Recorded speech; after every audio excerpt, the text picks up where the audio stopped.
Hello, everybody. I just want to know, can you see me in the studio?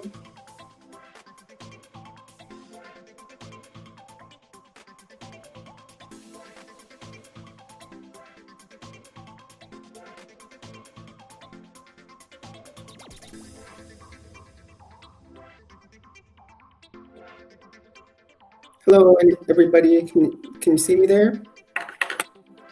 Just having couple of little issues. Welcome to the stream on this Memorial Day. I just wanted to do a little stream.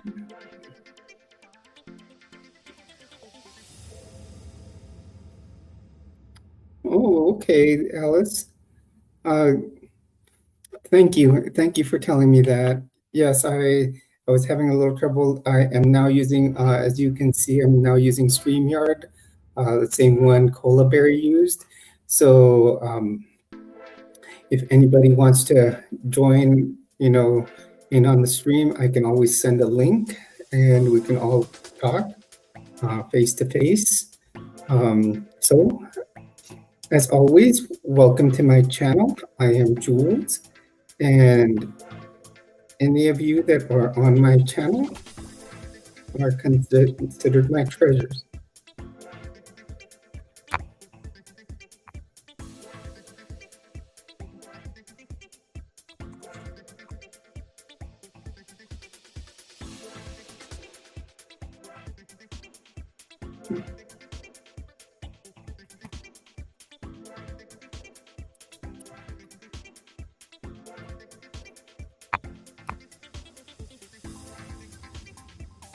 I'm sorry, I'm having some trouble. Must be with my internet. I may have to go back and set up another live stream. I think my screen just went black.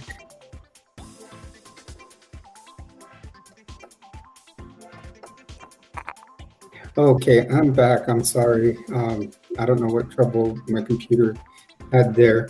So, like I said, welcome to my stream. As always, I am Jules. And whenever you are on my channel, you are one of my treasures. That's what I consider all my viewers. I thank all of you that are returning viewers, and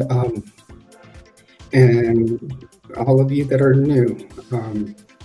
And basically, my channel, we like to talk about what I call the 5 T's.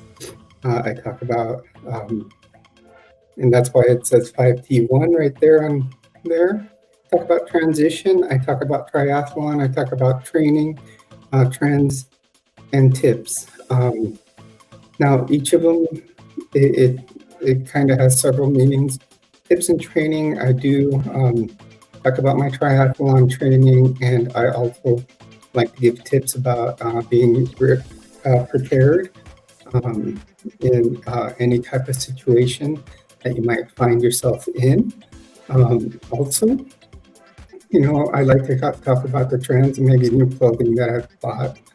And today, one of the things I wanted to talk to you about was, obviously today, many of us are off if you're in the US on a holiday. It is Memorial Day, where we remember those that have served in the US Armed Forces and have lost their life, unfortunately. So, you know, this is the day to celebrate them. They do a lot to, you know, to help give us our freedom. Now, I don't know if many of you know, I do work for the Department of Veterans Affairs. So it is a very important holiday to me because I do see a lot of the veterans that, you know, have served, and especially a lot that have been injured, and you know, they get obviously the proper care from us to be able, you know, to function in life, and you know, the government does give them good health care. My goal is to, you know, give them as much as possible. So on this day, let's just remember everybody that has served our country. As you can see, I have done my makeup to kind of make, you know, match the holiday. I've done my eyeshadow in red, white, and blue. I exaggerated it a little more today for that reason. And also, I've worn my is a red T-shirt, and you can see that the red is spelled with periods in between. And the reason we wear these at work on Fridays, it is also to remember all those that are serving at this time, and it stands for Remember Everyone Deployed. And it does say it on my T-shirt as an American flag, and does state that. So, you know, today I just want to make sure that we remember those that have served and paid the ultimate sacrifice. That you know, we remember those that are veterans. I know that there's another holiday in November where we celebrate Veterans Day, but still we should think about them and remember all those that serve right now. I live in a city where there is an Air Force base, so I thank all those that serve. I know last night in my video I was mentioning I had a friend. Whenever he saw a veteran, and he would always shake their hand and say, "Thank you for your service." I never saw him miss a veteran that he wouldn't thank. So, like I said on my short introducing this video last night, please always thank those veterans you see, when you see them in the supermarket, always walk up to them and say thank you for your service. So, just to get on with the live stream today, any of you that are joining us, always, we can talk about any topics having to do with being trans. I can try to answer any questions you may have. I've transitioned total of 9 months. I did 6 months for a while I was still living in Florida. And after my 6 months, I had to stop because I thought, well, he's still governor. Governor DeSantis did put a executive order which kind of halted a lot of people from doing, hormone replacement therapy.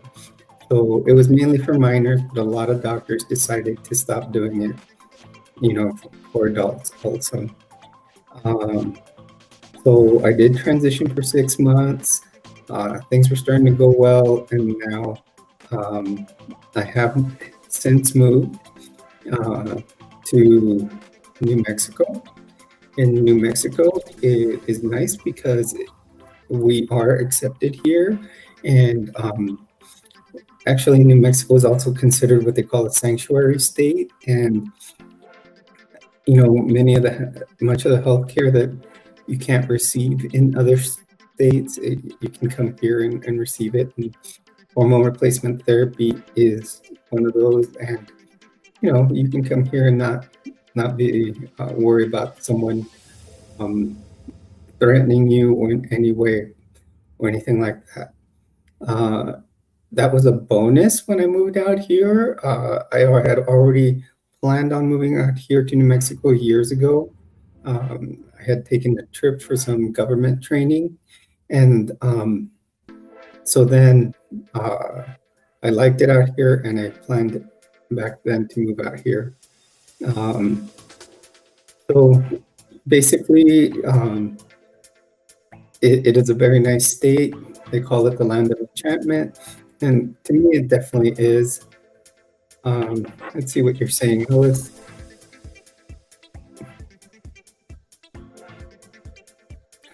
Thank you, Alice.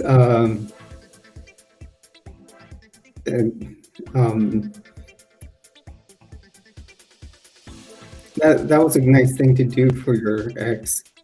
On Memorial Day, if you ever notice veterans or any veterans or soldiers that have lost their lives will always have flags on their graves.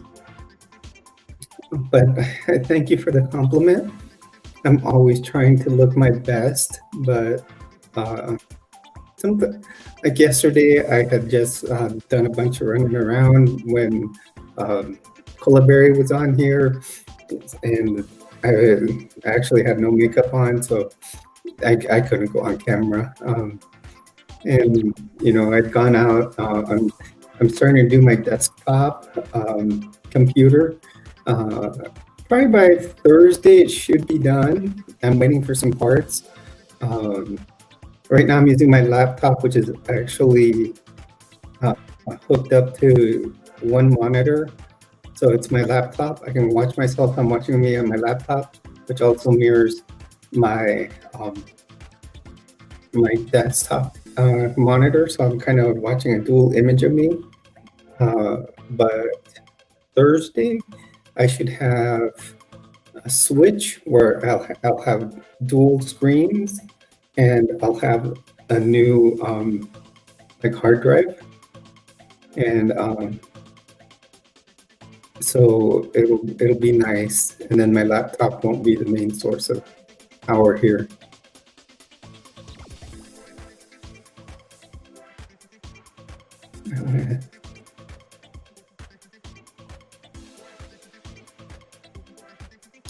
Alice, the thing is, maybe you should, try to make some videos. It took me time to get subscribers. I think in the past month, since I've been doing more videos, my channel has grown. When I moved out here, I hardly had, in Florida, I hardly did any videos because my spouse at the time, when she found out I was cross-dressing, and then, and when she, accepted I was trans, said I was, something weird, she, like threw away a lot of my clothes and stuff. Luckily, I had a separate supply put away in my closet. We were already separated, so sleeping in different rooms. And so, it took time before I could start building up my channel. One of the things I've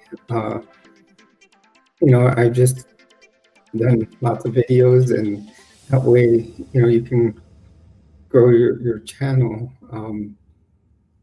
I don't know if I'm subscribed to yours. Maybe I'll make sure and go on to yours when after the video and subscribe.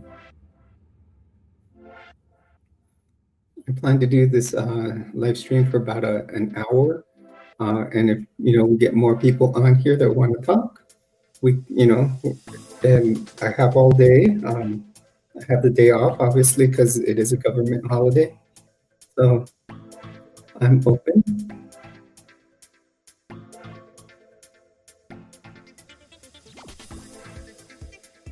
Yeah, it is a choice.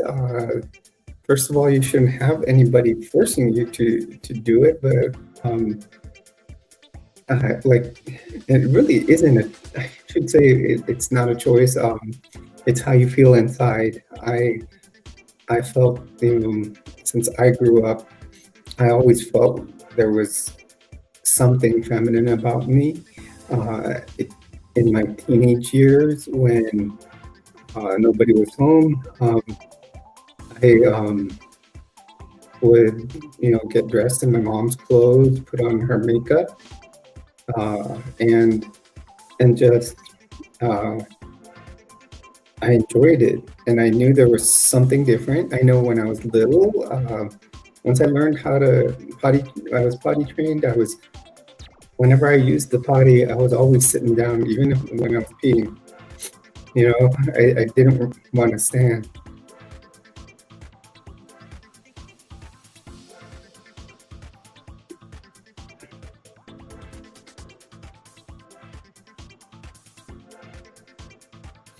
Yeah, it's especially when you're living with someone, and it should be that you should be able to tell them,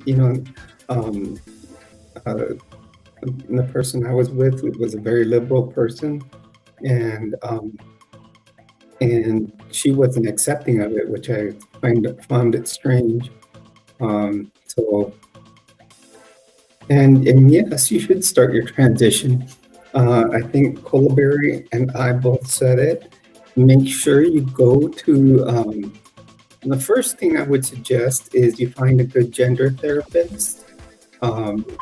And they usually help, find out if, you're going to need it when you start transitioning and wanting surgeries. Just have reference, like a letter saying you do have what they call, gender dysphoria. And also, it's always a good person to go talk to. You have us here, and we're always here to talk, but we're not licensed therapists, so it's always good to talk to them. If you even want to have your wife there in a session or two, that would be good. Uh, and yes, you know, when you know they find stuff, yeah, you gotta tell them. Um, you know, now I live on my own, so I'm free to do what I want. I love it. It's been fabulous now on my own, and you know now I got to find someone that accepts me for who I am, uh, and you know be me. Uh, there's a lot of things you can do to start transitioning that that will help with before even using hormone therapy. You can find a lot of foods that actually contain a lot of what they call phytoestrogens. You can watch YouTube videos about them. I can even try to make one. So I don't know if you drink dairy, but if you drink milk, try going to soy milk. Um, Soy milk contains phytoestrogens, which do help uh, in a transition in a way. Um, so that would be one way to start. So any dairy product that you use, start trying to go to soy. Um, it has been proven to contain estrogen. Um, there's also a lot of nuts can contain estrogen, and I think it was chia seeds I read. I will try to make a more complete list and put it in a video.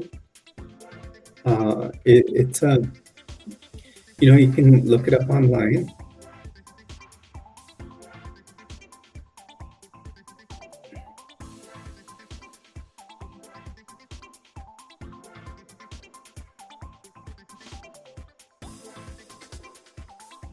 Okay, so you're already on hormones?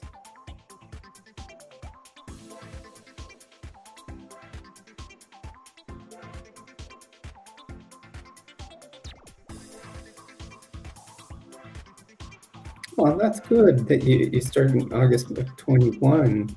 So have you been taking it consistently? That's one of the big things. Um, yes, that's good. So you've been transitioning for like 3 years now? Have you seen a lot of progress? Like me, now that I'm back on uh, hormone replacement therapy, I've been back actually Tuesday. I'm going for my 3-month follow up.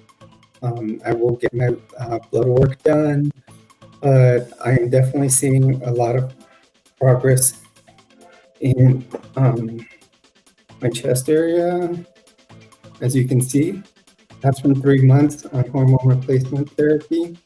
Um, and I know right now I'm wearing a support bra, so um, it does help them. I'm close to a B cup in that time, but remember I did take 6 months before.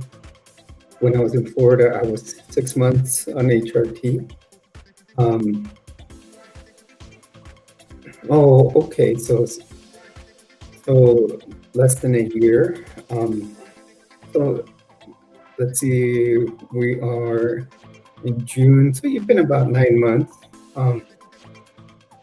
I don't know how much residual estrogen was in my body from the first time I transitioned. Like I said, I transitioned for 6 months the first time, and detransitioning due, you know, to being in a place that was making it hard to receive hormone therapy was difficult. Um, but you know, now I'm in a place where it's very accepted, and I love it. It's great to be back on it. And one place I do need to come out is at work. Um, but you know, at work they're not allowed to discriminate. Um, yeah, it's wonderful because one, we have a union for the American Federation of Government Employees, and they always complain to a union officer, and they always have what they call a EEO office, which is Equal Employment Opportunity Office. So if you ever got discriminated against for being anything, whether it's race, color, religion, or sexuality, gender, you could always put a complaint into them. So, I mean, I believe that everywhere you go, there should be some type of advocate. That's one of the biggest things I want to start doing. My schedule in the next few weeks should be changing. I usually work Monday through Friday right now, and 7 to 4:30. Or sorry, no, sorry, it's 7:30 to 4. And I usually finish a little early, get my work done. And then, but in the next 4 weeks, I should be going to a 4-day-a-week schedule where I work 10 hours a day. And that'll leave me Friday, Saturday, Sunday all the time. So like this weekend would have been a Friday, Saturday, Sunday, and Monday. And what I'll be able to do on those Fridays, there is a transgender resource center here. I'm gonna go try and help out there, do some volunteer work to help people like us. Just want to make sure everybody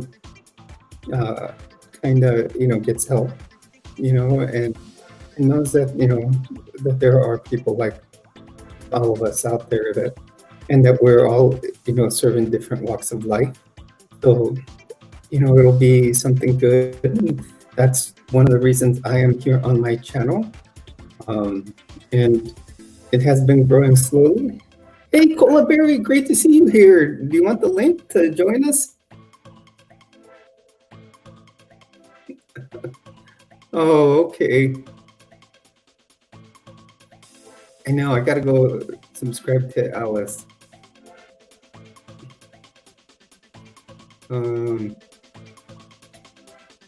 Okay, Alice, let me go to your...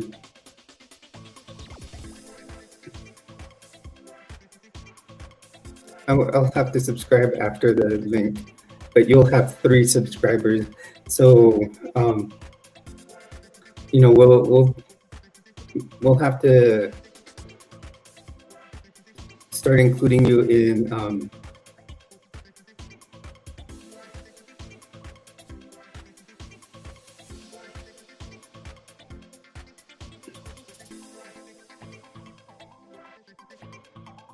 Oh, that's cool.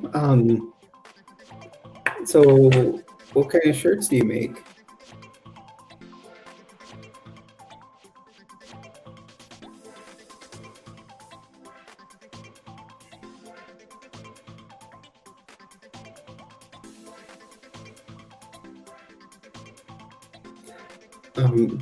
Yeah, like I think that's one of the big things Cola Berry and I are trying to do with our linking together on this app. We will be doing a lot more conversations, and our big thing will be to start advocating for everybody and helping everybody out. Always have your questions ready. You can always put them on my, you can always post questions on my page, and I'll try to answer for you.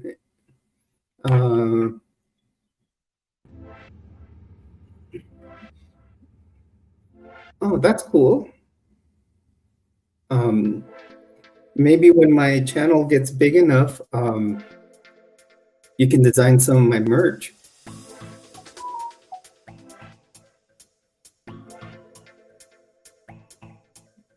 Ooh, you could do that too. Do shirts and cups. Once I can start because I think once you get to 500 subscribers, you can there's always you can start a merch shop and link it onto YouTube. So eventually that would be cool to have one for Jules Treasures. So maybe I will come to you for merch. That would be awesome. Uh, you know, that'll support you too, support your channel. Um, in fact, what I'll do also, I'll put the link to your channel in my box, because I always want to support my followers, my treasures. Um,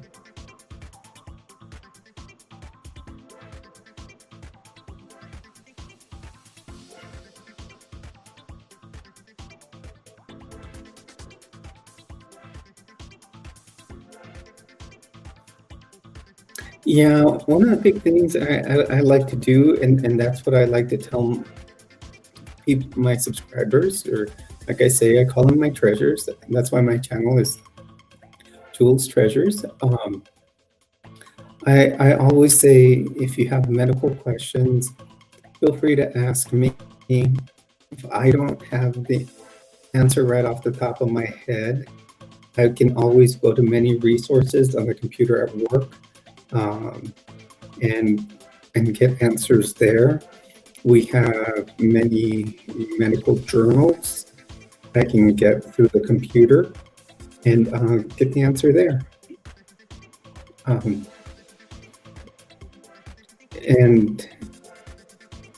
I can see a big difference with even with the VA that I work at here in New Mexico. They're very supportive of the LGBTQ community. They even when you go into the order sets, when you're placing orders for veterans, there is an order for LGBTQ resources.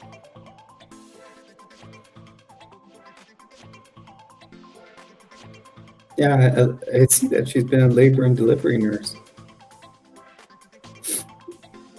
Yeah, we have an actual department that is dedicated to the LGBTQ community, and which is amazing. They also provide a lot of trans care for our veterans, for the ones that are. I know I've within my unit, I think I've met 3 already, and the prosthetics department at the VA that I work at will provide them with, prosthetics for transitioning.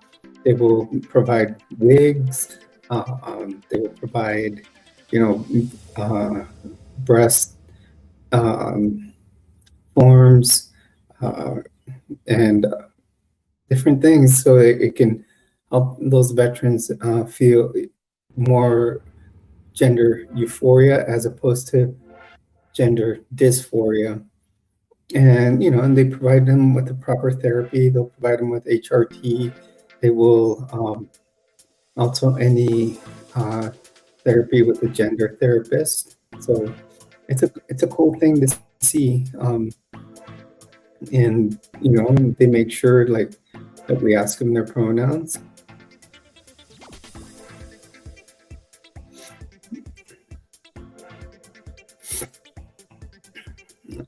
I'm hoping more people join us.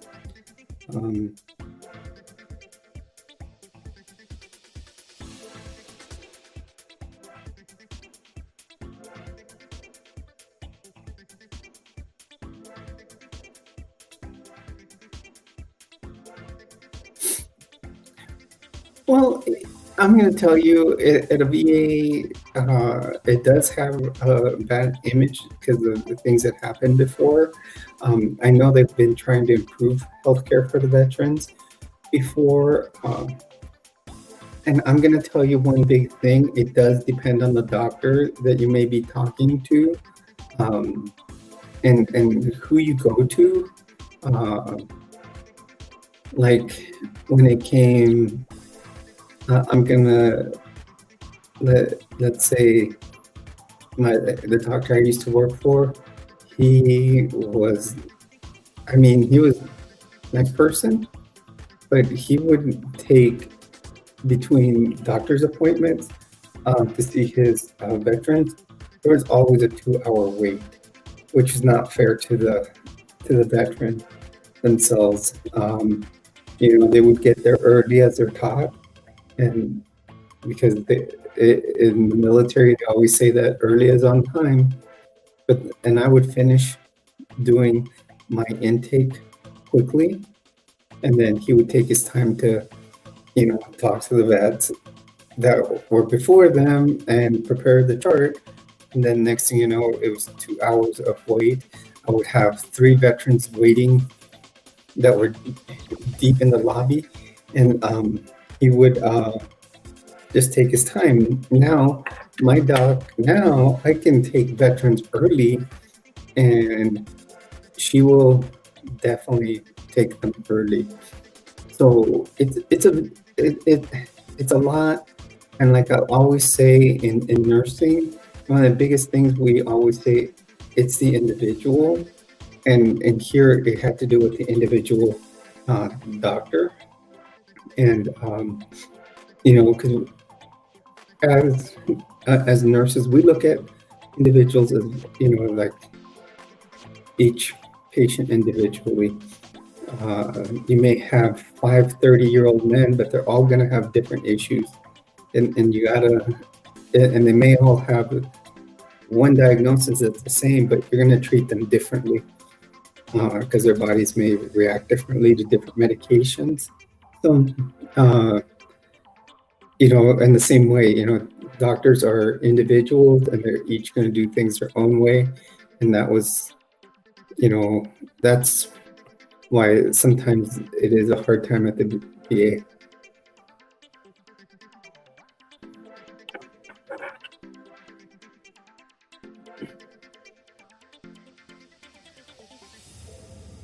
Okay, so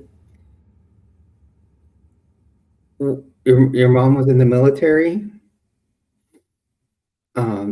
What you need to do is she enrolled at the VA?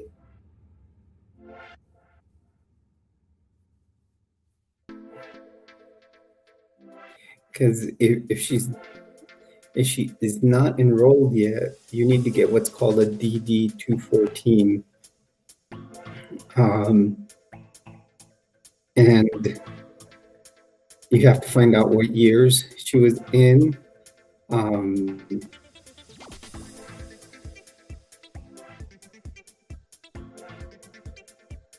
Okay, so I'm going to tell you something, and this is some advice I've given to people I know that are in the military, and unfortunately this happens sometimes. One, there's a part of the computer that they can go into, and they can look at the Department of Defense records. I don't know if they're, if they're doing that with her doctor. Or 2, they can also sometimes, and it's unfortunate, the military loses records. And like I said, I know people in the military right now, and my biggest advice, I know they've had surgery while in the military. I've told them to get every hard copy, chart or print that they could of that record, because if anything happens while you're in the military, it helps what they call your service connection, and your service connection is how much they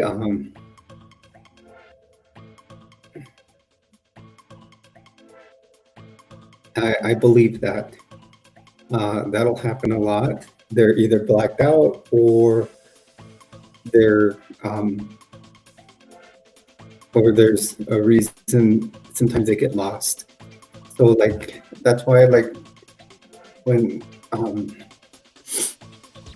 what I suggested to a friend, and he's younger than me, and he's in the military. He's in the Navy, in fact, and he had surgery while he's in right now. I told him to get every record of what happened while he was in the hospital, print it out. That way you have it on paper. Computers, sometimes go down, things get lost, and then they can't find them. Also, another thing that has happened in the past, if this was before computers and they had paper records, I know I've heard of what as I said, the DD-214 is a record of military service, and it's pretty much everything that's happened while they were in military service, where they got deployed to, when they joined, when they left, and there was a warehouse, and I don't know what state it was in, and it burned down. And I know a lot of veterans that can't get copies of their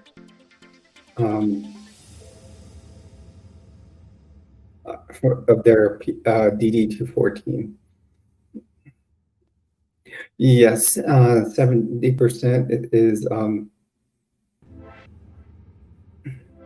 it actually is up there. He's probably getting a pretty good stipend. From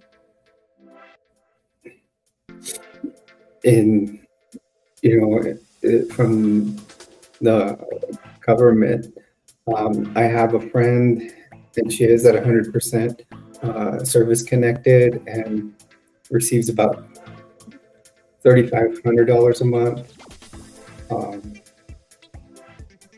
So that can only tell you what 70% does.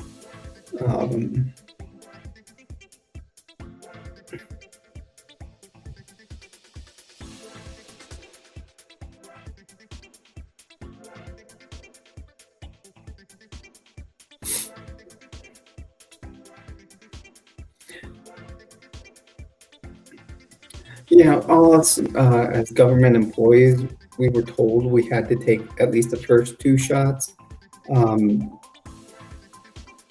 And COVID shots, I can say, in fact, I gave them working at the VA in Florida. I gave like one of the first, actually gave the second shot probably in Florida. And in fact, it was on the news, and my parents out in California saw the news story going on. But I don't know if it was the early shots or what. I think in culmination, COVID caused a lot of issues itself. Even, it took at least a year and a half before they developed the vaccine. COVID was causing a lot of issues at that time. The person I was with, she worked in an emergency room, and one of the biggest things they were finding, and like I said, this was way before we even thought of a vaccine, they were finding that people that had COVID and were coming in with those symptoms were getting blood clots, a lot of blood clots. I'm not talking about like a single blood clot in the lungs. Their lungs were full of blood clots. So, and yes, we saw this also. That's one of the big things. Then you hear other people saying the opposite, that the vaccine caused them. But like I said, from experience, I knew that this was happening way before it.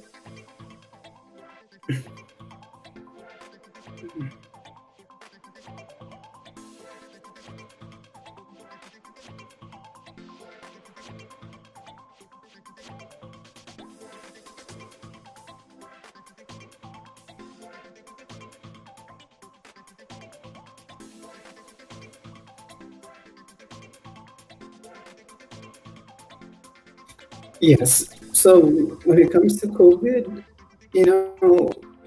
like I say, as a nurse, and everybody's an individual. So all of us are going to look at our immune systems. Our immune systems, mine may be different than yours. Also, age-wise, you got to look at it. And, you know, that'll also determine how different it is in, you know, in you than me. So that is a big thing. Um, you know, I'm, you know, in my 50s, um, and it can affect, it could technically should affect me more. And I did have it once, but it wasn't that bad. Um, I know my daughter had it once and it got her a little more. So it, all our immune systems are different. We're all individuals. We, you know, some of us work out more than the others. Our nutrition may determine that fact.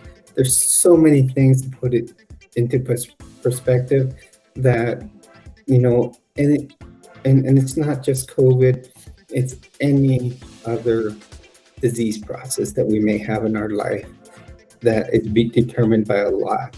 We can look at genetics, you know, we can look at our lifestyle, like what we eat, what we, you know, how, you know, what we do, whether we exercise or we lead a sedentary lifestyle. So there's a lot going on.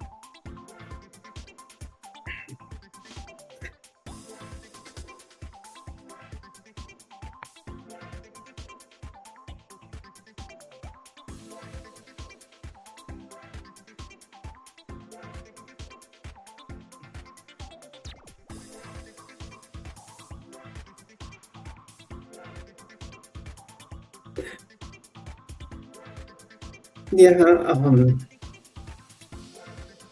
you know, I was exposed so many times at work. I remember one time, you know, while we worked during COVID, we had two people outside screening people, and so when they were outside, they would ask you a bunch of questions and then take your temperature and then let you in the building. Many people lied, you know, that they didn't have any symptomology. And I got exposed once. I went home. They sent me home. They had me get a test, and and then they called me a couple of days later. Now, how are you feeling? Do you have any following symptoms, which is fever, cough, shortness of breath, difficulty breathing, chills, muscle pain, sore throat, new loss of taste or smell, vomiting, or diarrhea? And I did have a little bit of a sore throat, so they were going to keep me home the 14 days. A couple of days later, you know, when my test came back negative, they said, "Oh no, you can go back to work." Um, we had limited number of patients in the building at that time, so it took, you know, it just took it was a learning curve. Like I said, it just, you know, I've had probably so much exposure to it. It's amazing. Yeah, I remember you telling us in our previous um, live stream that your brother is female to male trans. And that I think that's, you know, amazing. You know, if you can ever get him on here and just join us if, you know, he needs uh, any advice too.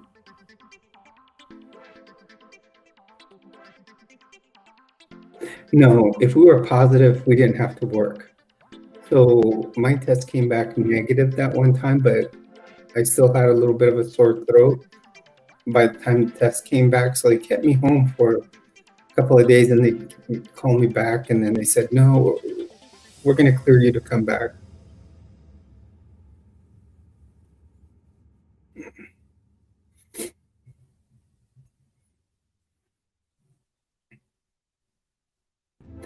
So now your brother, is he on testosterone to transition? Testosterone's a hard one because it goes injection wise and it's very thick to give. I used to have patients that would come in to get testosterone shots from me, and it was one of those you have to give, and it's a very, you actually have to use a pretty big needle. because it's very thick substance.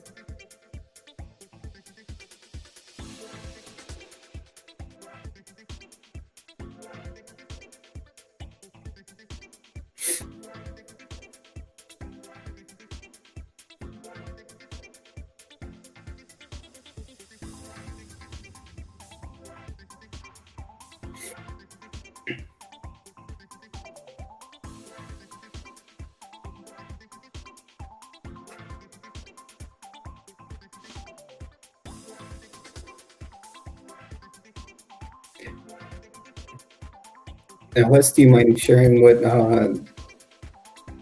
medications you're on for your transition?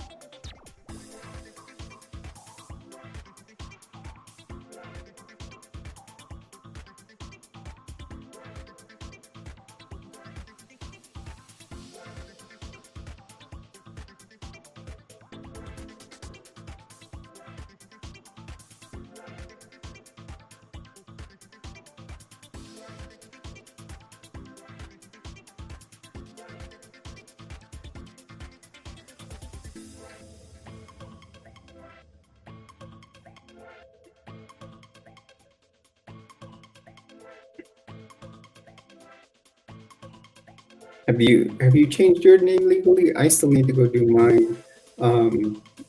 The thing is, I think since I was born in California, I'll have to do it on my birth certificate over there.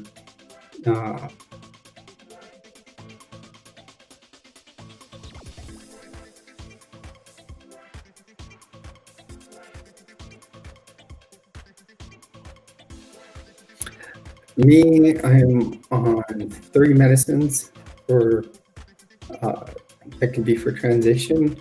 I'm on 50 milligram dose of spironolactone, 2 milligrams of estradiol twice a day, and I also take finasteride at night.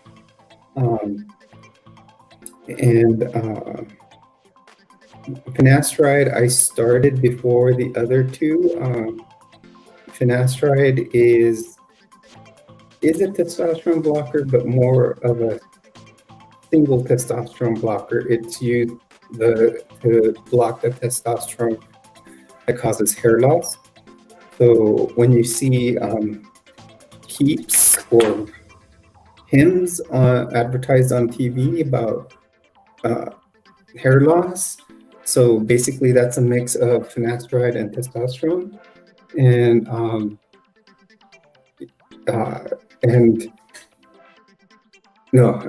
sorry, it's finasteride and Rogaine, and that's what helps you grow your hair back. So yes, I had male pattern baldness, and it was a big spot like this, most of my head.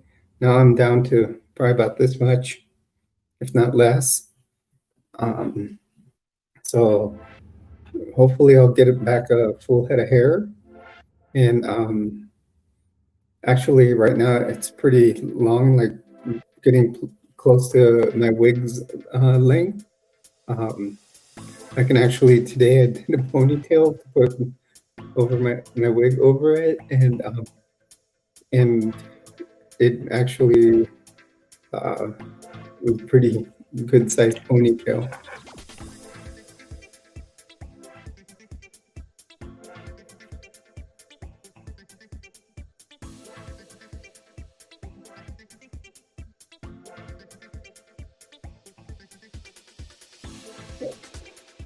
Yeah, that's what I think it is too. I'll have to go to court, but I think it all has to do with where you're at. The court system can be different in different places.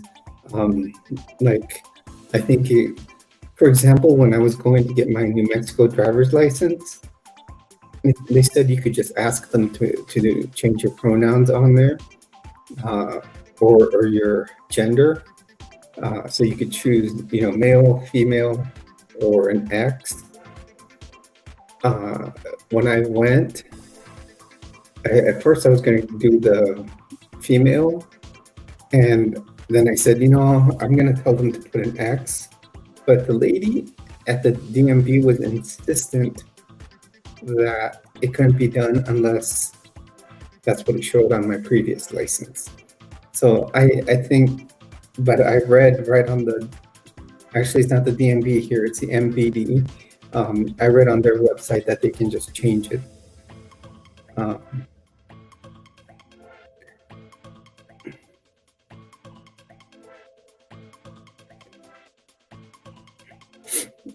Yeah, I could understand that in Texas it would probably be more difficult and have to get an attorney.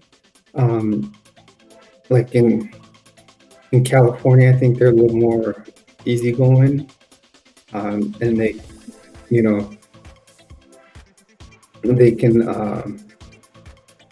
change just change it by you putting in something into the court. Yeah, cola berry. I think it all depends state by state here, and here in New Mexico is pretty easy. So like on my driver's license, I can change my gender very easy. I think the woman last time that I went to just didn't want to recognize that.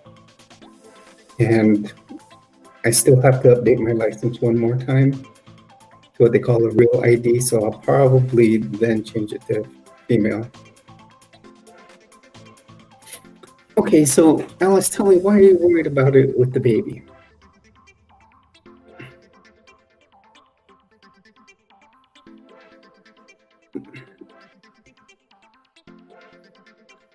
The big thing is, and I've actually, there's another channel I watch. There's a young lady who's, her and her girlfriend just had a baby, and obviously she's trans, and she says, eventually, yes, she's going to have to tell, her, the child, that at one point she was a man, because, yeah, they're going to learn,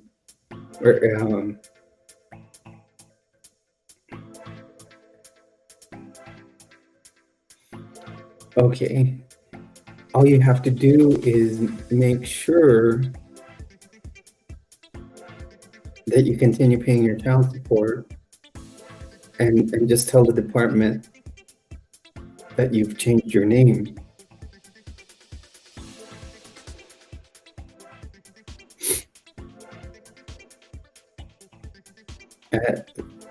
That was one thing with my daughter. I was religious about paying my child support.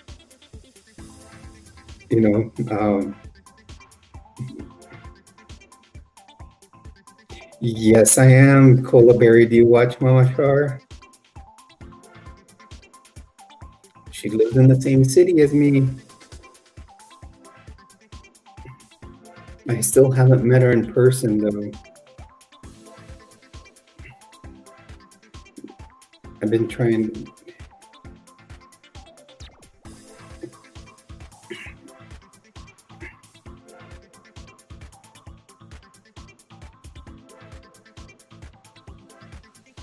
Yes, she's excellent. She's probably one of the first trans people.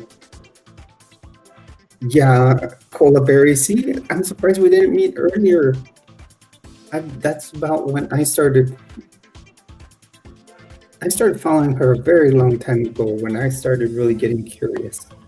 And when I was back in Florida for several years too, maybe since the start of the pandemic. So that would be like 2019. See, it was meant to happen for us to meet.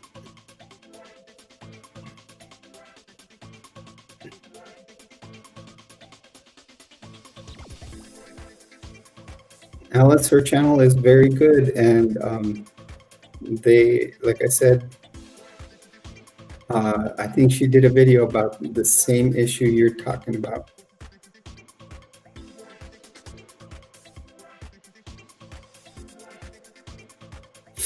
Right, I remember you saying that, Cola. Hey, Cola Berry, are you anywhere you could join us? I can always send the link.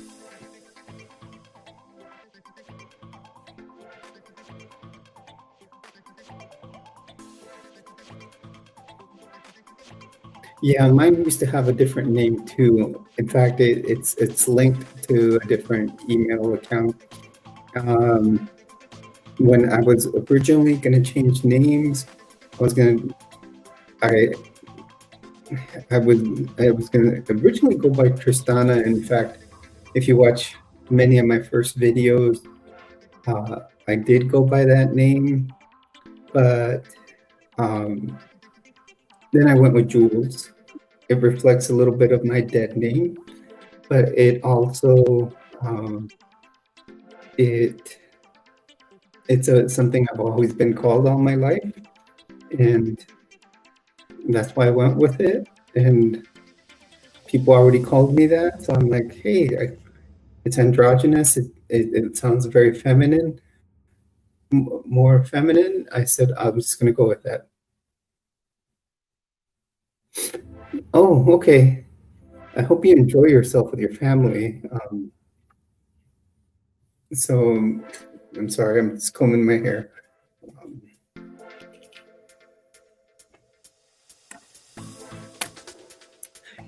Colberry, I'm also going to subscribe to her channel. Maybe we'll have to attach her to our videos so her channel can grow. Alice, do you have any videos on your channel? I'm interested.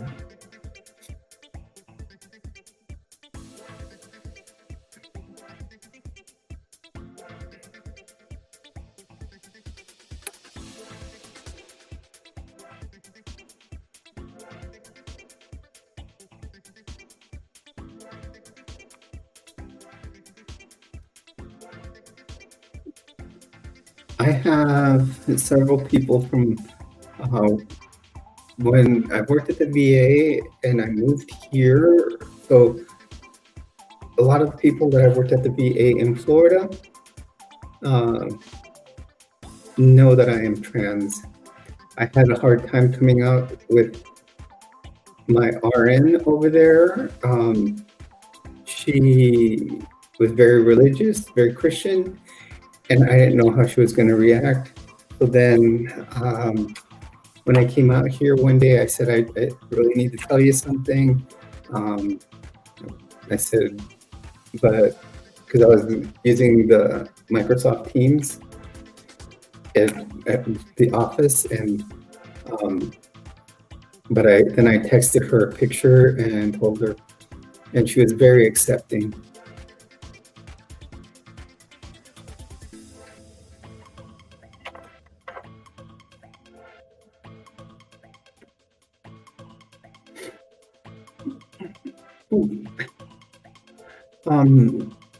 What I can say,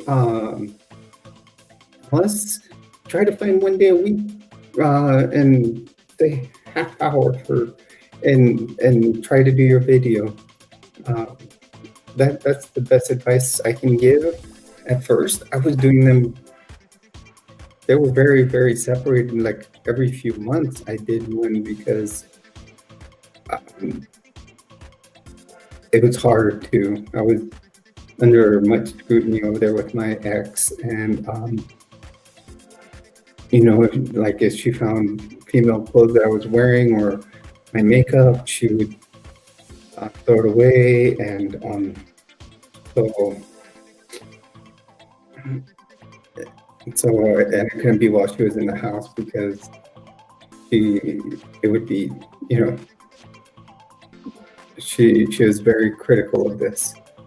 So now that I've finally found my free space, you know, now that I'm moved out, I've gone to a different state. It's been wonderful.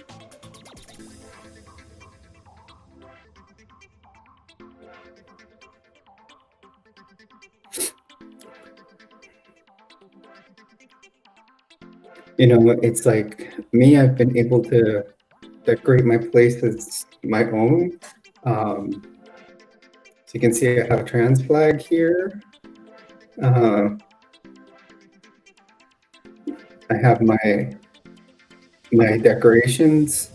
What I decided to do was do my decorations to reflect New Mexico and the good old Roswell um, controversy. So see, I have like a planet here, I have a flying saucer, and I have a moon over there. I have another neon light further down that is an alien head, and then I have a sign of the Area 51 warning. If you ever go to what they call Groom Lake and go by their gate. So I've pretty much went with the alien theme for my decoration, alien and Star Wars. I'm a big Star Wars geek. In fact, before this, I just watched Empire Strikes Back.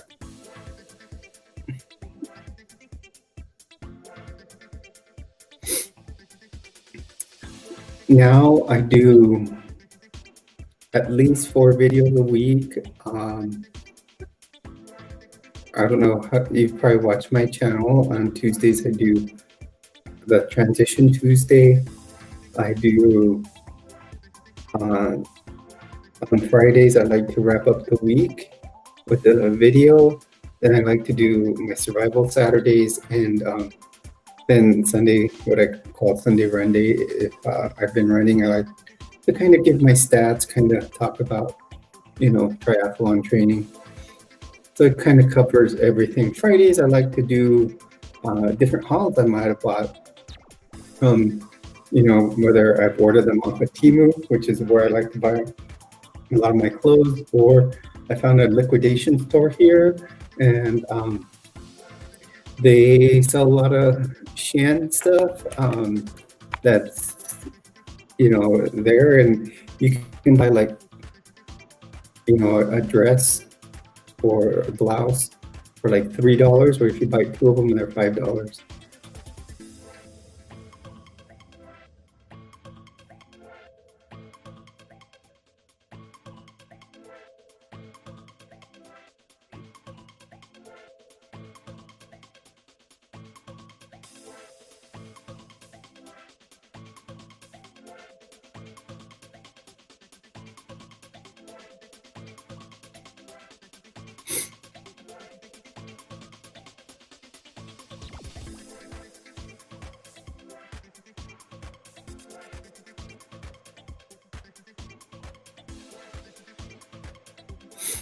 Well, what I'm going to say, Alice, is when one of the things I do when I get haters on, and I've gotten plenty of hate comments on my channel, I always just thank them. I just try to be nice, and I say thank you for coming through my channel, and all you're doing is giving me more traffic.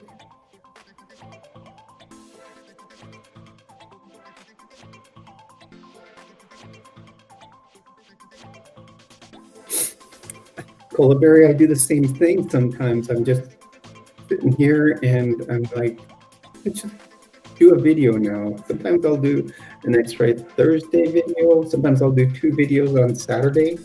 I just sometimes like to be spontaneous. Like I said, I'm living here on my own. Right now I don't have, I haven't met anybody in the area, so you know, if I go out, I'll go out for a drive. So, you know, I know some of my neighbors, but, you know, I'll go out for a drive. On paydays, I'll go check out the liquidator store, see what new clothes they've gotten, and, you know, stuff like that. Just that you have to look through piles and piles of them. That's the thing, Alice. You have to, me, what I just try to do is keep my stuff positive, and, you know, just talk to people in a positive way, and not report them, block them. You know, what I'll do with mine is if I reply to their comment, I'll just remove it from my list. If not, what I'll do, sometimes I just won't reply, while others I'll just say, oh, thank you for helping my algorithm, just grow. Uh, we'll go we'll go from there. And then I just kind of block them, or drop them, remove them off the site. It's been nice lately since I did my little interview there with Cola Berry, and she's helped my channel grow a little more. I think it'll be fun as we continue to do these conversations, and hopefully we can bring more people in to the channel and do like a multi-person conversation. I think that would be cool. If Colberry, if you're there, I hope you noticed that I started using the same StreamYard.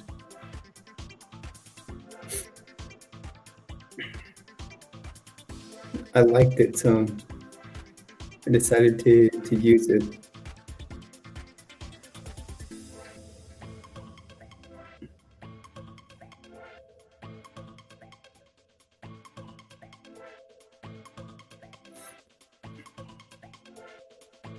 Yes, it's very easy to use.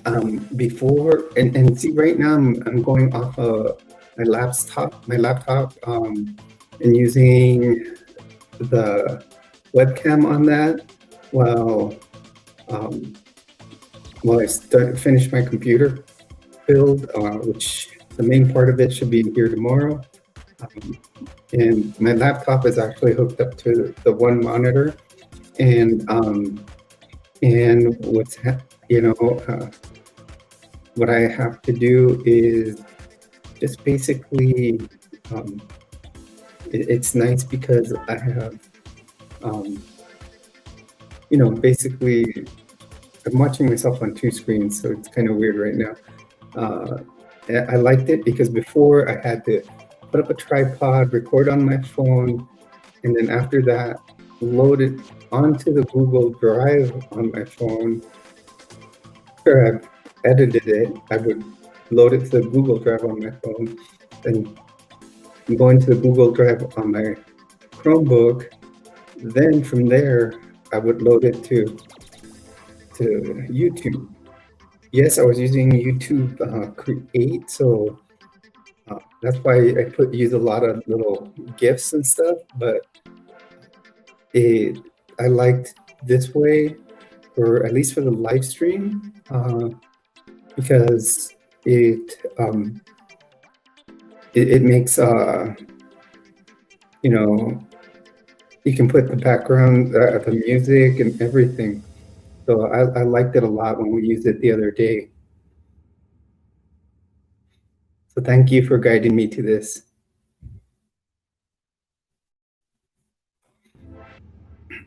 How old are they, Alice?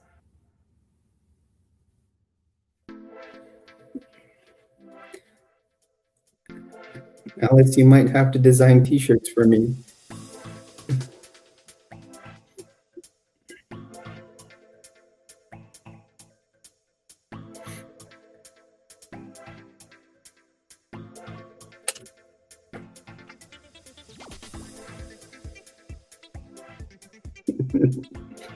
You too, Cola Berry.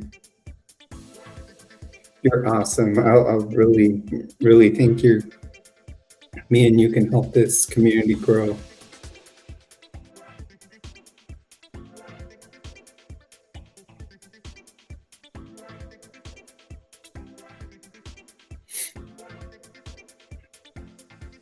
Okay, they're going to be one, male or female.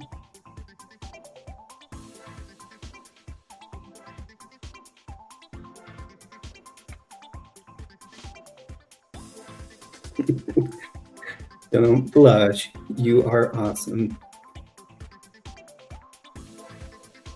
If you ever want to, you know, you have a place to visit out here in Albuquerque.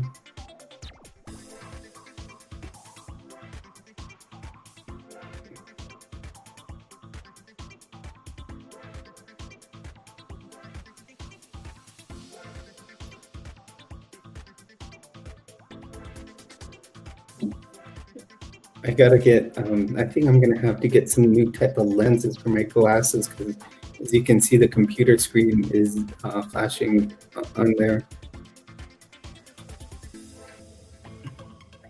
And before it used to be really bad with the ring lights.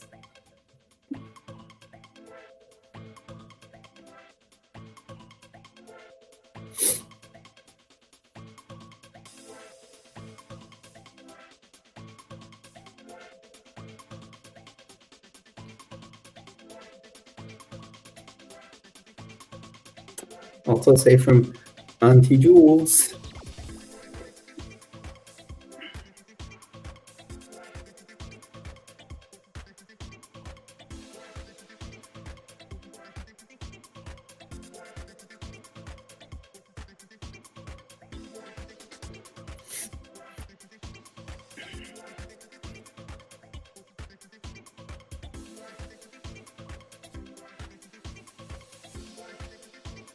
Okay, so it's a,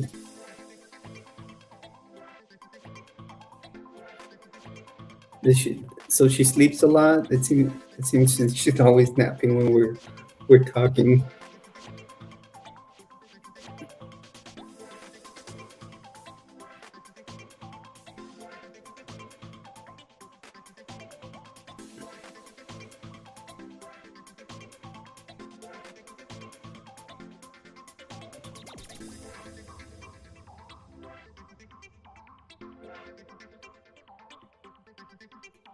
I really feel you two are my best followers. Oh, I remember those days. Mine's now 23, so it's been a long time.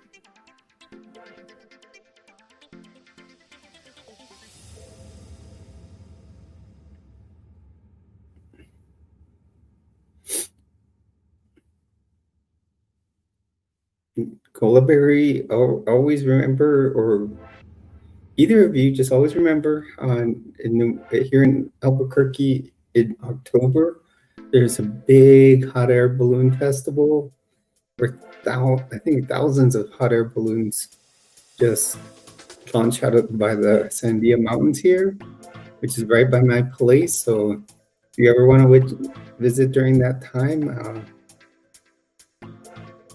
but hopefully soon I'll have my pod shipped over here and have my bedroom furniture up, and I also have a futon out here.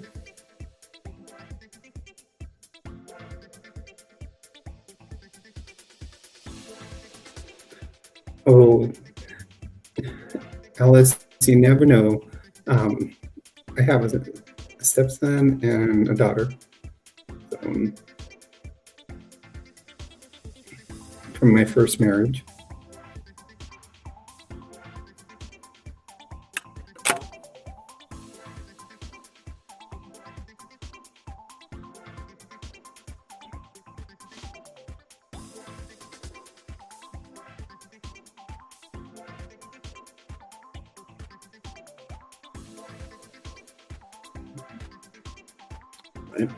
And you guys, we got Pride Month coming up.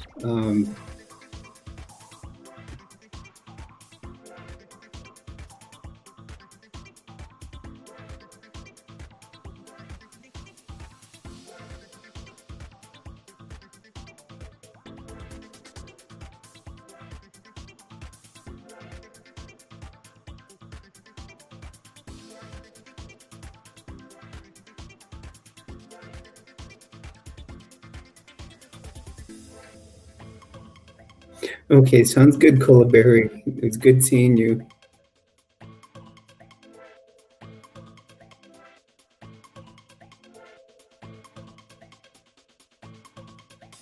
And remember, you are welcome here. So you too, Alice.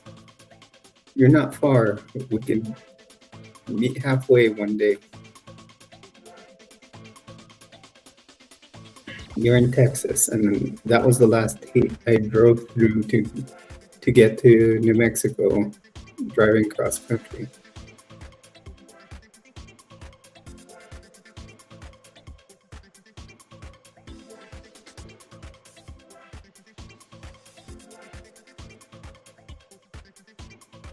Okay, Los Matamoros. What city? Let's see. I'm gonna look at my Google Maps here.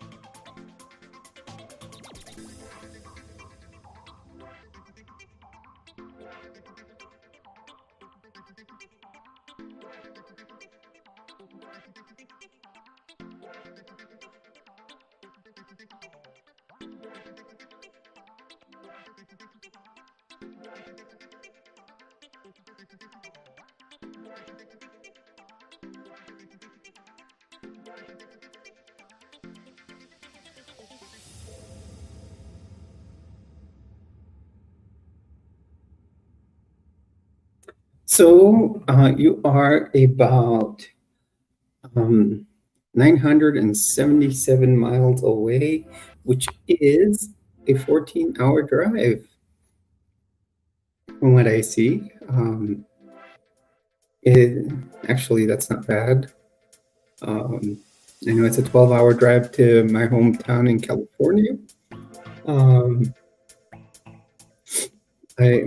I wouldn't mind. I don't mind a drive. I drove from Florida to here when I moved. When I first moved, I came to get my apartment. I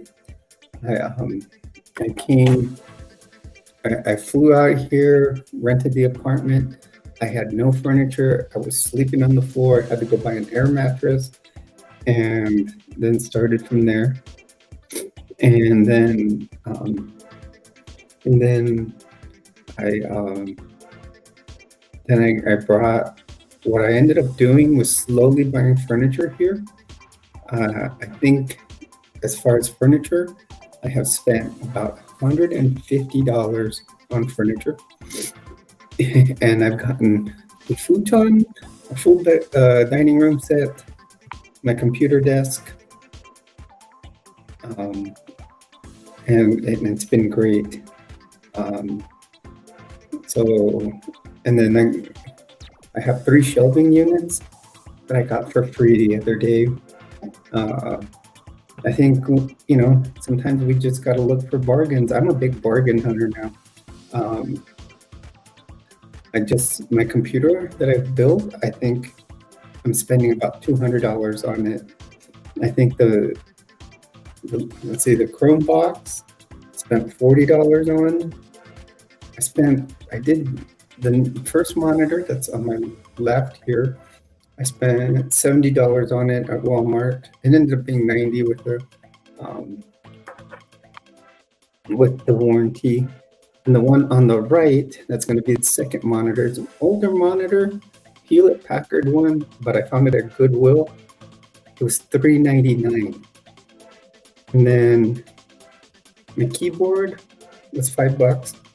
Came with a keyboard and a mouse, and they're wireless. And speakers, I spent like $20 on at Walmart. Then the ring lights, I bought them on Temu. I accidentally bought 2 when I only wanted 1, but they were like $2 a piece. And then I got a tripod that's higher for one of them yesterday and spent like $4 on that. You gotta just look at the thrift stores and you'll find everything. I was gonna say that, Alice, you're in cartel territory. Who is it? The Juarez cartel? New Mexico, right here in Albuquerque, it's a cartel hub.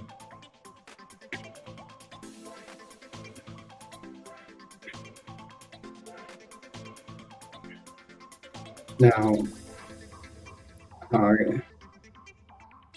I do know a lot about the cartels. I've done a lot of research on them. I, I did a lot of research because actually there was someone in my family that was involved with, was married to someone that was in the Tijuana cartel.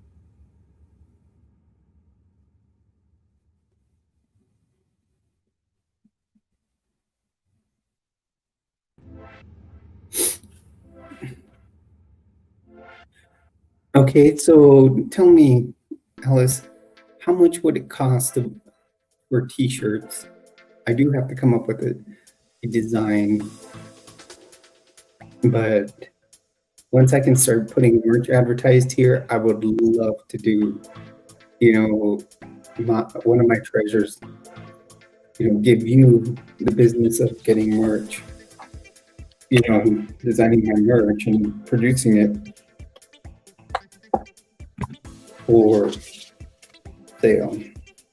I think I have to get 500 subscribers before I can even do that, and enough hours. I would probably do both cups and t-shirts.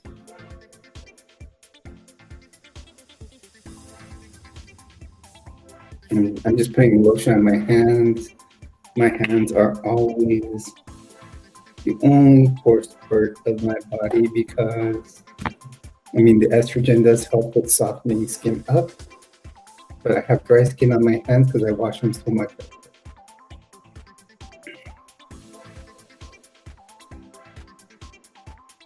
Hey, Alice, are you interested in a Trans Lives Matter t-shirt? I've got an extra one.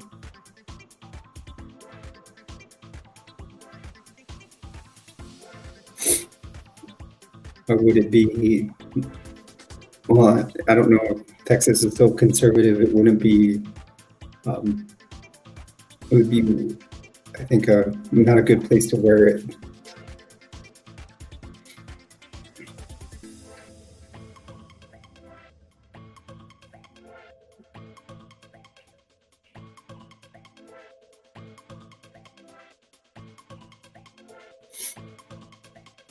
What do you mean, and do that?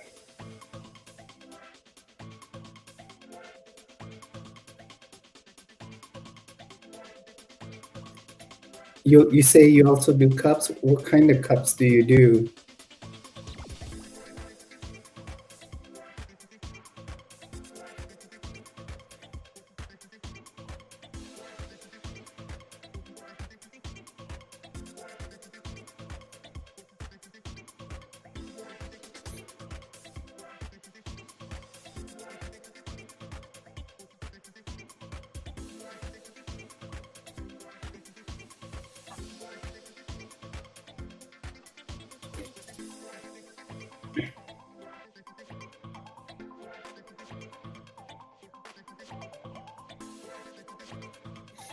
You're gonna have to send me pictures. I may give you my email and show me some picture samples. So what we can do is, like I said, later on when my site gets big enough, I do want to make some merch. T-shirts would be awesome to start with, and then move on to if you do cups. I would do cups. I think that would be cool. Also, like hoodies. Do you do hoodies?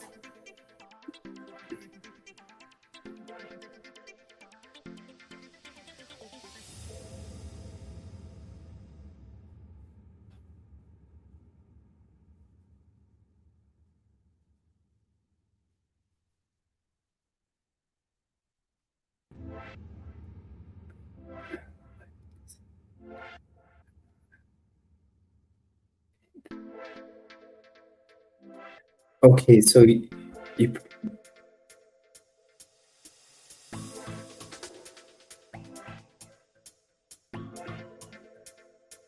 how much do you charge per cup?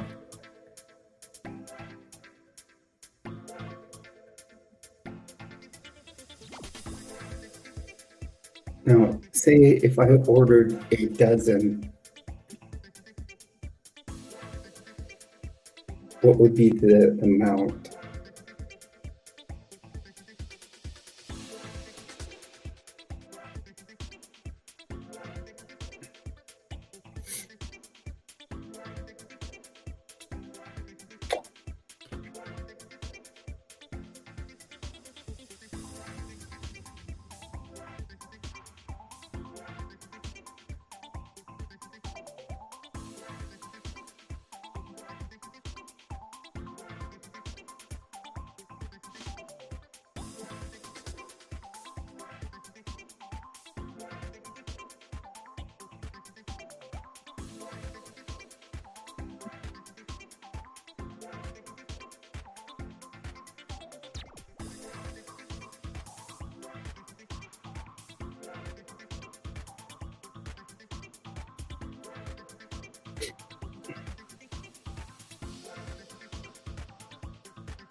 Yeah, I know.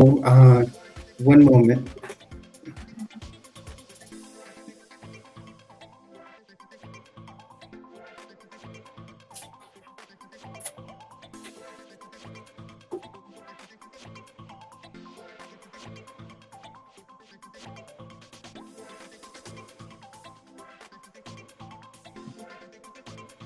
Do you use a cup like this? This is not a Yeti, but this is actually a Turk. It's pretty much the same as a Yeti cup.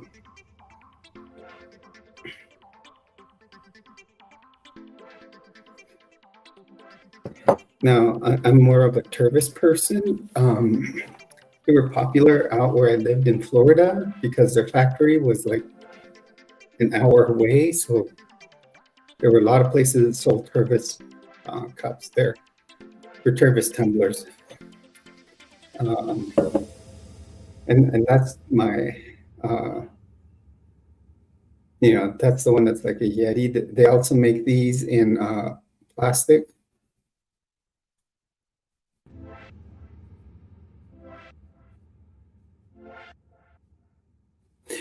Yeah, I know you wouldn't use a Tervis because these are expensive, but Arctic would be fine. If I sent you my email, could you take a pic? And um,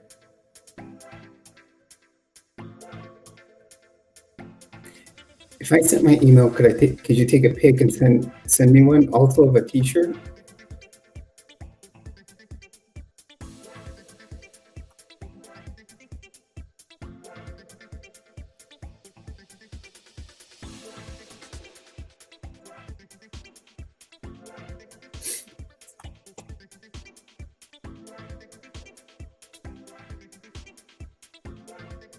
And when we're done with the live stream, I think we'll go for another, about 25 minutes.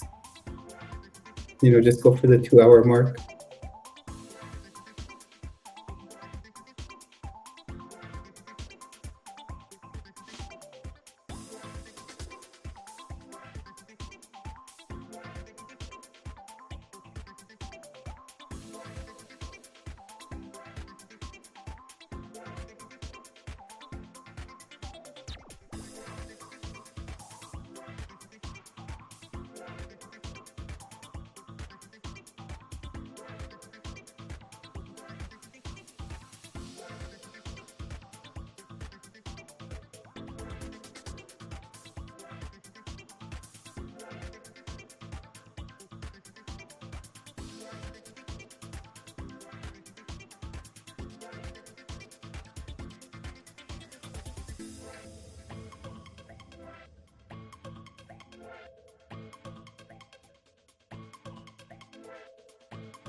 Okay, I get it. I just have to start looking. I know my channel's not very close to the point where I can do merch, but um, hopefully, you know, I'm, it'll be soon that I can do that, and you know, uh, be able to spread the word even more. I think that would be cool. And if one of my subscribers makes it, I think it's even better.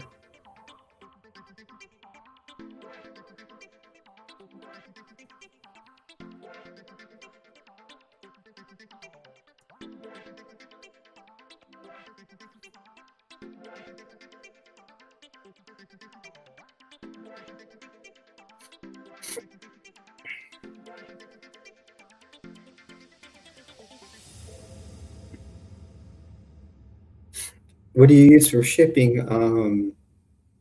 Because I mean, of course, I would cover the shipping. I would say your best thing would be to use USPS flat rate boxes.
Alice, we need to start inviting more people in here to the streams. Okay, yeah, USPS, which is United States Postal Service, they usually have those flat rate boxes, so it's, there's different sizes, and what you can do is, however much you can fit in, doesn't matter how much it weighs, it's just a flat rate for the shipping. But we'll look into that, later on, and once the channel grows a lot, we'll talk about maybe you helping me with making some of my merch. I think cups would be cool.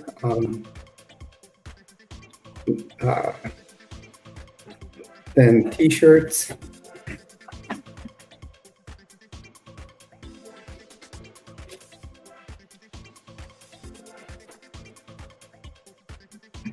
A couple of other things I'm looking at. I made this. This is a little individual first aid kit. And this, I made it for when I hit 51 subscribers. I did a drawing for this, and nobody's claimed it yet, or the winner didn't claim it yet. But I would like to do this as part of my merch. What I'll do is order some of these first aid bags. The nice little, this is what they call an individual first aid kit. It's used in the military. Police officers have them usually on their bulletproof vest. You can attach it to a backpack. And I put a bunch of stuff in it, and I want to make these part of my merch because, you know, my survival Saturdays. So I want to include that for that. I found this, and you're talking about Pride Month. I found a bunch of these. This doesn't have a Ziploc opening, but that there's a liquidator store called ABQ Liquidators, and the Trans Lives Matter T-shirt, and they have a ton of them there, and they're 2 for $5. I was thinking of buying a bulk some of them, and and selling them as merch also.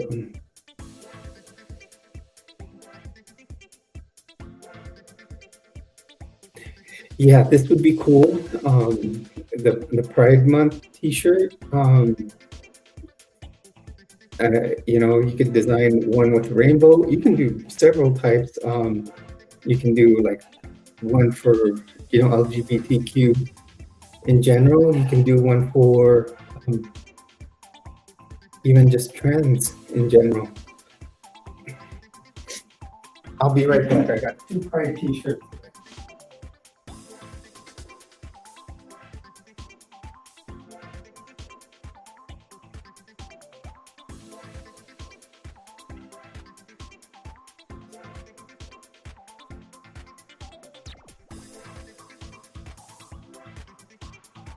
Okay, so here are my Pride T-shirts. The one that was in that plastic bag looks just like this. So, you know, I don't know. And then I have a plain and simple Pride one. I bought this one at work at the VA. And the other one I bought at the ABQ Liquidators, which are actually T-shirts that were for Target. When I looked at it, in one of these bags, I saw that they were for Target. So I know that Target had to do away with some of their Pride merch. I think that was part of it.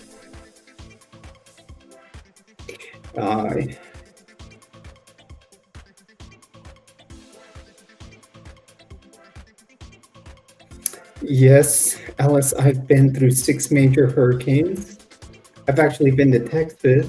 I was deployed. I was on a disaster medical assistance team. I went to Galveston Island right after Hurricane Ike.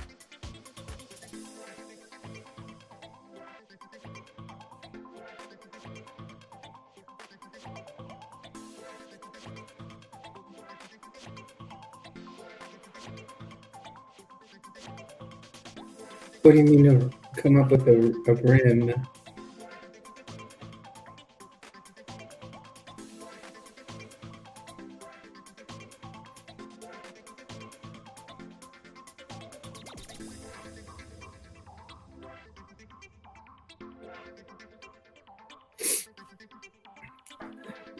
Yeah, I want to design good, you know, once I can get up to a point where I can make a merch store and link it to YouTube, I do want to, you know, kind of gear it towards one, the trans community, but I will also include LGBTQ in general, like rainbow stuff.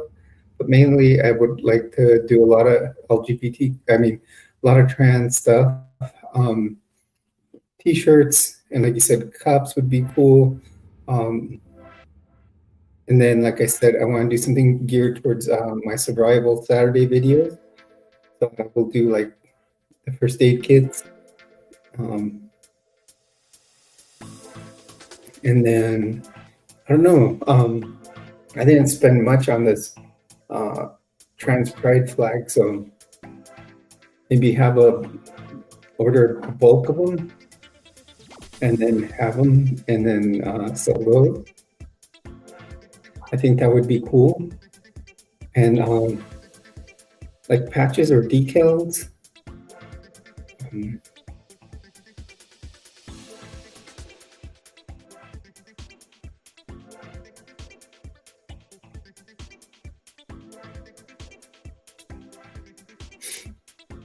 Yeah, I could imagine. That's what happened in Florida a lot. In when I had to detransition in Florida, the big thing was uh, Governor DeSantis put out uh, executive order that they would have to stop giving, um, HRT to kids, um, and or minors, I should say, anybody under 18. And I used to see a nurse practitioner to get my HRT, and I used to do it online because it was around COVID time. And then what happened is he said that you had to see a doctor, so it had to be a DO or an MD, and that you had to, see them in person. It's a little harsh, yes. I know Texas has gotten, um, you know, about the rules on trans people, and I know you also in Texas had a lot of problems with when the whole Roe versus Wade got overturned, and people being able to carry out bounties on other people. So, yeah. Yes, they have forgotten our rights. Yes, we have uh, our freedom to express ourselves, defend ourselves, our freedom of expression through, whether it's free speech, freedom of press, everything like that. The other day, someone said this to me the other way around, and he obviously was extreme conservative, saying that us trans people or just LGBTQ are taking away their rights. So I get how they say that, and mean it, because if anybody's being oppressed, it's us.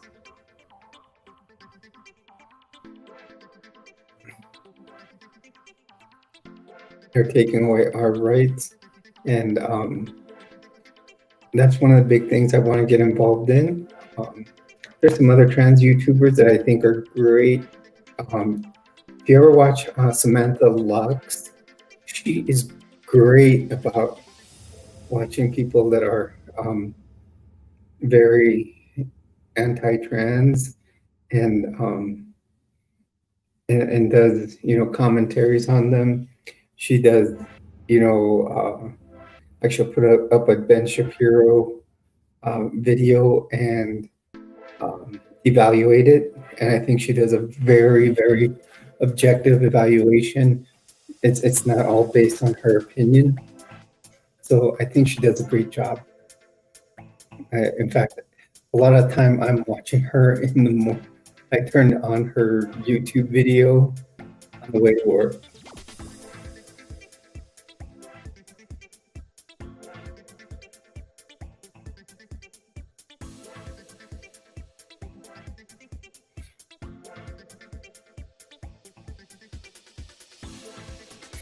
Yeah, I know who Maya Henry is. The main ones I watch on YouTube are Samantha Lux. I watch Victoria Rose. There's another young lady. Her show goes as A New Day with Erin. She's very, very nice, very genuine. Another one I like to watch is obviously Cola Berry, and I have become very good friends, and started our conference calls or interviews together. And I like watching Luna Rose. and I'm trying to think. Oh, and obviously Mama Shar. I'm sure there's others I watch, but those are my 5 or 6 that I watch the most.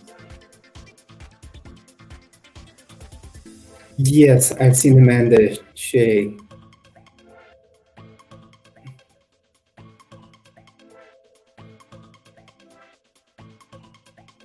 I just started watching that recently.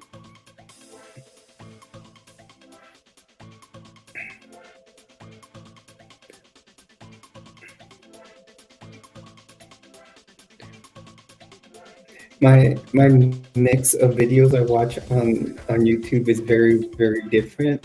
I do a lot of I watch a lot of obviously trans content. Um, I am very into cars, so I do watch some car videos. Then I'll watch like Star Wars stuff because, as I always say in my videos, I'm a big Star Wars geek. So I would look at all the fan theories about Star Wars, um, and some other a lot of other stuff that kind of branches off of there. There's one about mythology. Uh, his name is John Solo. It's actually pretty good. He teaches about the origins of many fairy tales that we watch as a kids and how bad they are. And then and um, and then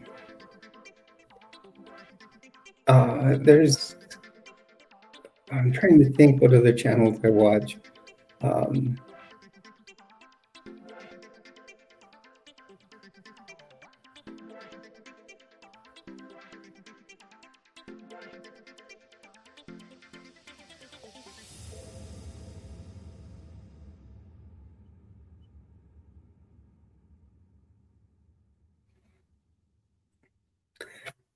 yeah, right now, when it comes politically, I don't know where even who I would vote for. I wish there was a strong independent candidate because I don't think either of our choices right now is going to be a very good choice. I wish there was someone that was very balanced, kind of, you could say, like a purple party candidate, that would understand that yes, we have like rights as far as LGBTQ, that our rights shouldn't be taken away. Um, and also women should have their right to choose about their own bodies. But yet, for example, and you should understand, in Texas, I do defend the Second Amendment. So there's a balance with me. There, obviously, I want our rights as trans people defended, but I and I have a daughter, and if things ever happened, I would want her to be able to get the proper care. So I think the whole Roe versus Wade thing was kind of being reversed was not a good thing. Now, you may have your own opinion, but that's what our Bill of Rights is for. And, Second Amendment's a big part of that too. And me, I like to, exercise my Second Amendment rights. I do own some stuff, but, it's not like everybody thinks, where if you own stuff that you're just going to go and do a mess. Yes, I own 3 firearms. I own a 9mm pistol. I actually own an AR-15, and I own let's see, my shotgun's a Remington 870 12 gauge. So I have the basics, you can say. I also have a compound bow and a crossbow. And a good selection of knives that you would need for like hunting or just going on a hike. I own a kukri and a tactical machete. I mean, those are just as dangerous as any firearm, if not more, because they never run out of ammo, you know? People never think of that.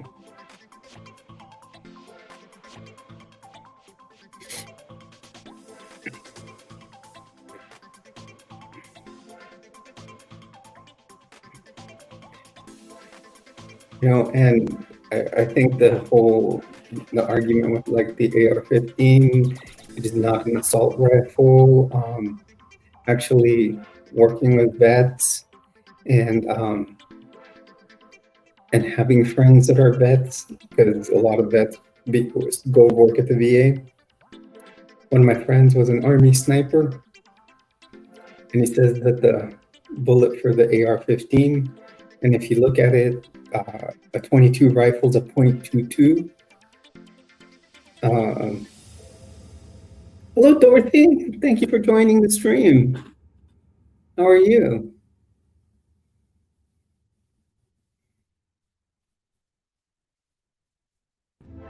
Yeah, we're going already on our second hour of the stream. I think I'm maybe go if needed for another half hour and go from there. Oh yeah, that's my next. I want a bolt action 308. But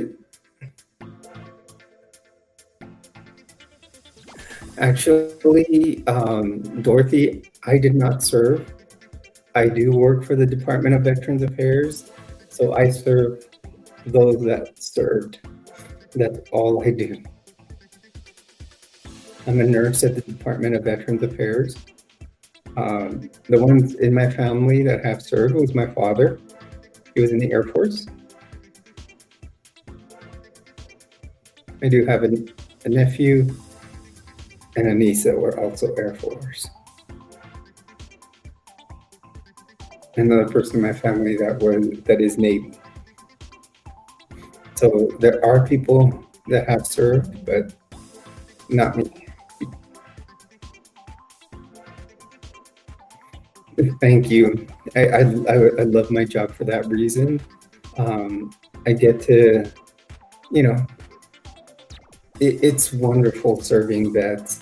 I know a lot of them are not satisfied with what we do at the VA for them, but even that, whatever I can do to make their day better and make sure they get the proper care, that's what I want.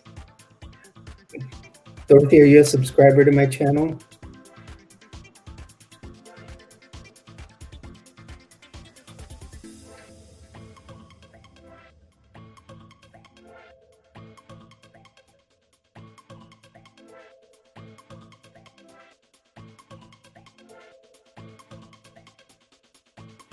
I am in New Mexico, Dorothy.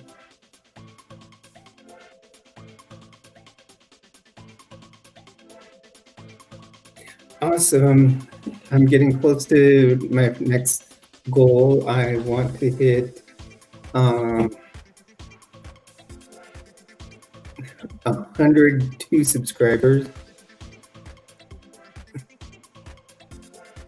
Oh, thank you. I see that you joined. I was at 82, now I'm at 83. So you can always share my channel with people. Feel free to hit likes, comment, subscribe. Yeah, I just moved here to New Mexico to Albuquerque from Southwest Florida. But I'm originally from Southern California, and I really enjoy it. I got away from a lot of things in Florida.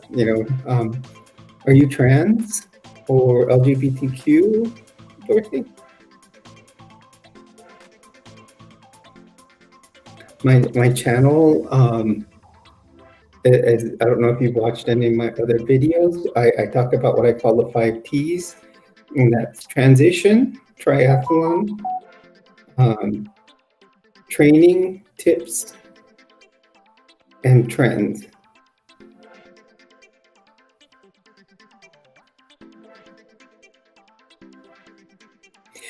I get what you're saying, Alice. I want all my stuff to, I do it to my own spec.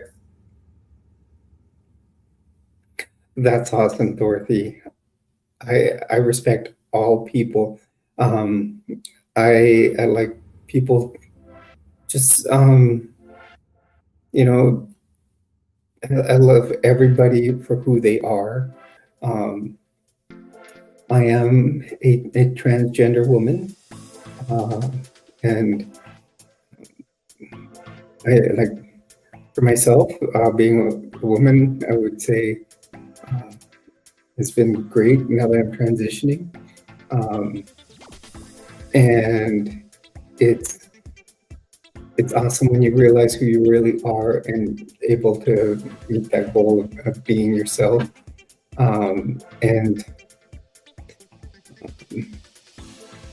and you know, basically, uh, just live your life as who you are. And yes, I love all people. As far as like I said, gender-wise, I am a male to female transgender woman, and sexuality-wise, I still love females.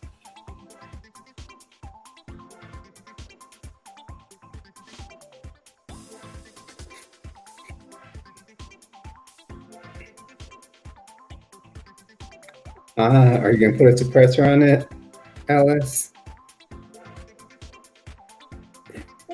As far as optics, what you should do, and I got this from another friend that was an Army sniper, something with a 40x objective. That's all you need.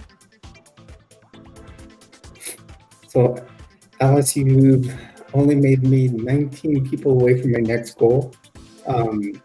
So, like I said, I talk about the 5 Ts on my channel. As you can see, it's called Jules Treasures 5T1, meaning also 51.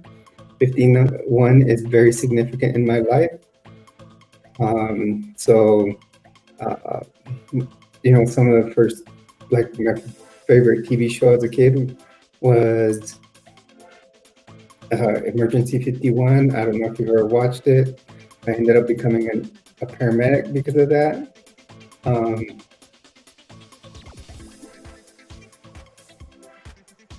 Where in Southwest Florida is he doing his pilot training?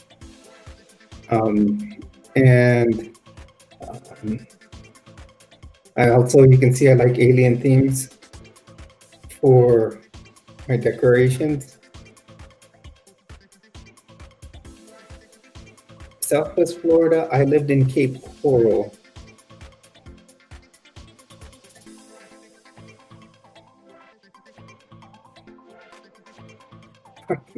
That's the same area I used to live in. I just moved here to New Mexico 4 months ago. So Fort Myers is across the bridge from Cape Coral. How long has he been there? Because I was there 2 years ago when Hurricane Ian hit. Actually, I lived there for 20 years. I don't know, like 23 years, and I went through 6 major hurricanes. Charlie, Francis, Ivan,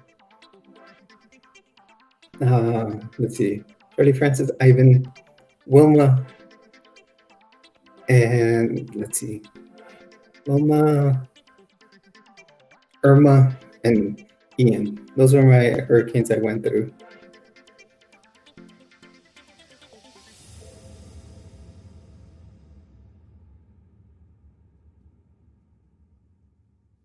Oh, Alice, that's cool. Which area in New Mexico are they from?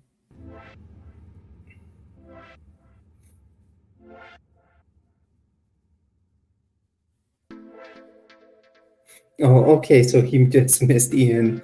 Ian was, out of all the hurricanes I've been through, now Ian wasn't scary to me because, you know, it was number 6 for me. The only thing about Ian was it was so long. A hurricane. It was 12 hours of hurricane. Most hurricanes move right through. Ian was so slow moving, and it was a category 5.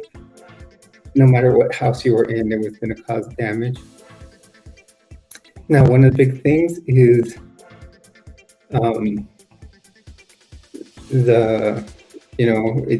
we lost, shingles off our roof, and I think that was the hardest part, was hearing one shingle at a time come off.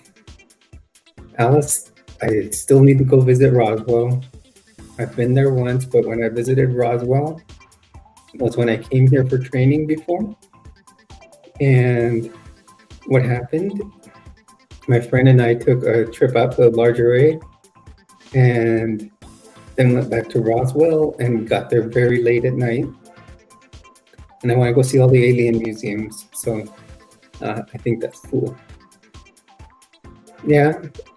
Yes, it would be, Dorothy. As you can see, I'm a big alien fan. Got my little planet Saturn here. Got my flying saucer. Then I've got the moon. Oh, I'm sorry. Over here. And then if you can't see it in my video stream, I've got a alien face over here.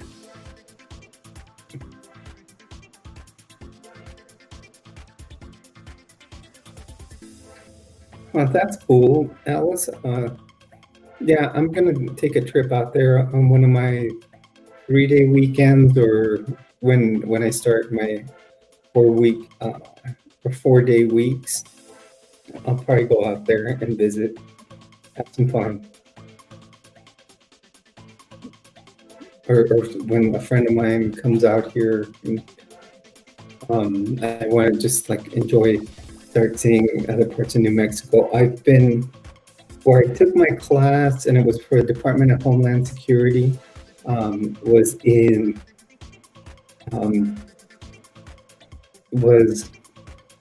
Socorro.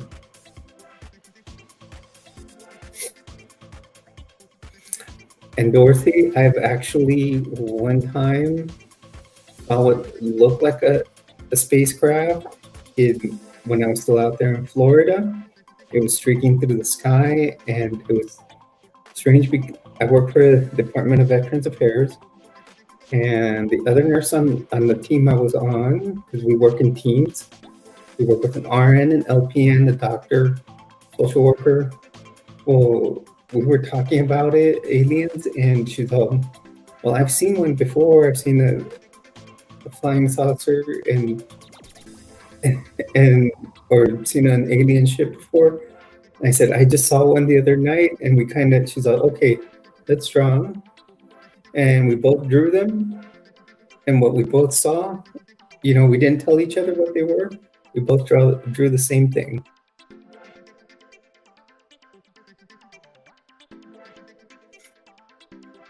Yeah, Alice, humidity makes things the worst. Tell me about it, because I lived in Florida. The heat out there in Florida was bad. And especially when I was training for triathlon, oh my goodness, I'd be drenched in sweat.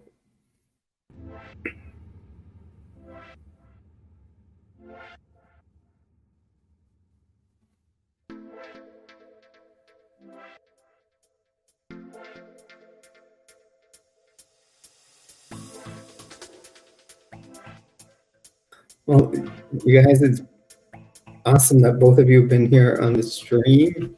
And we also had Cola Berry. I'm going to give it another 20 minutes here, because I've been in here, what, now 2 hours? I'm having lots of fun. I'm starting to like these live streams. I don't know if we want to do one later on in the evening.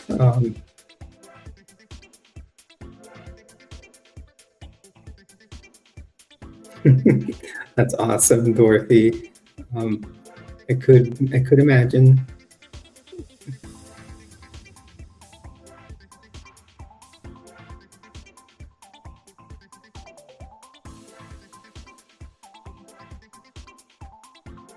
Actually, Dorothy, It depends where you're at. So when I lived in Florida, that was a big deal because, um, you know, Governor DeSantis didn't back the LGBTQ community a lot. And I think it was last year on Pride Month, they put up the pride flag out front, and actually one of the managers to one of the departments went outside and tore it down. So then they had to bring it inside the building. So I had friends that I had come out to as trans over there, and they were very accepting, but most of them were part of what I call the community or the family, as far as the LGBTQ community, or family. Now, since I work for a government agency, there cannot be any discrimination. They're very strict on that. So had I started coming out and transitioning, which one of the things I did was start growing out my hair. Um, so,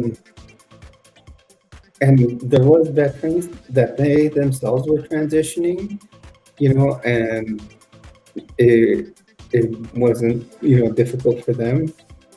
But I didn't know how my coworkers would accept me. Um, so I think at the very end, before moving to New Mexico, that's when I started coming out to some of them. Then when I moved over here, I came out to like my RN, um, and that's when I came out to her, and she was very accepting. Now, just oh, thank you. I don't know. I've never thought of myself that way, and I keep getting that compliment on my channel.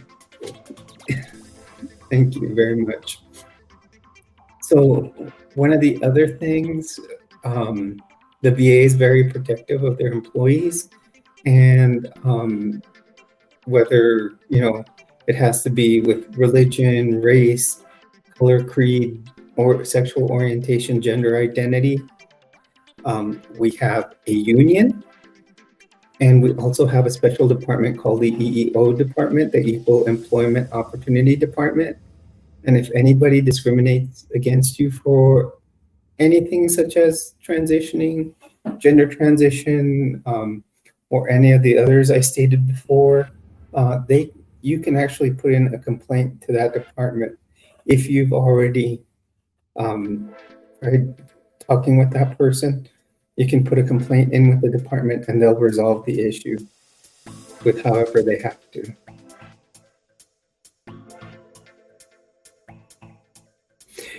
Yeah, well, it's really coming out to my mom because my dad passed away 2 years ago. And at this time, I don't know how my mom will take it. I am visiting her in about 2 weeks. And like, for example, right now, if I were to like take off all my makeup, you know, obviously this is a wig because I still have a little bit of male pattern baldness. It still has to grow in because I am also on the Keeps program, and it's starting all to grow back in. There used to be a full bald spot like this. So, but I like my wigs because I can use a different one every day. So one of the big things that I need to do is come out to my mom. At this time, I don't know if I'm ready to do that because in the past 2 years, there's been a lot of death in my family. And I think my mom's been very stressed out lately. 2 years ago, she lost my dad. Then she lost her younger sister and her younger brother, and then one of my other uncles. And then my dad's best friend, which was her twin sister's husband, passed away, and then my dad. So that's like 5 people have passed away in the last 2-3 years. I don't think my mom is ready for a stressor like this. I don't know, maybe she already knows. I don't know. I don't think she watches YouTube. So, but if my sister or my niece do, maybe they've recognized me. I don't know. Oh, thank you, Dorothy. I try to keep it as stealth as possible. I do try to pull the hair back so my earrings can be noticed too, because like I love my little hoop earrings. I'm big into my earrings.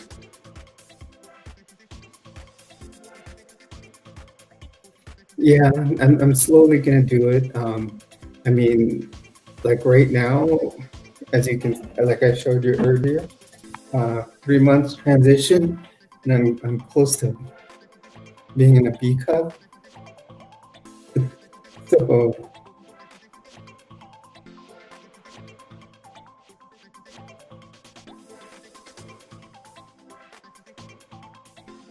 So I mean, eventually these are going to be noticeable a lot more. So I think that's where I'm going to have to come out once they're at a C or even more.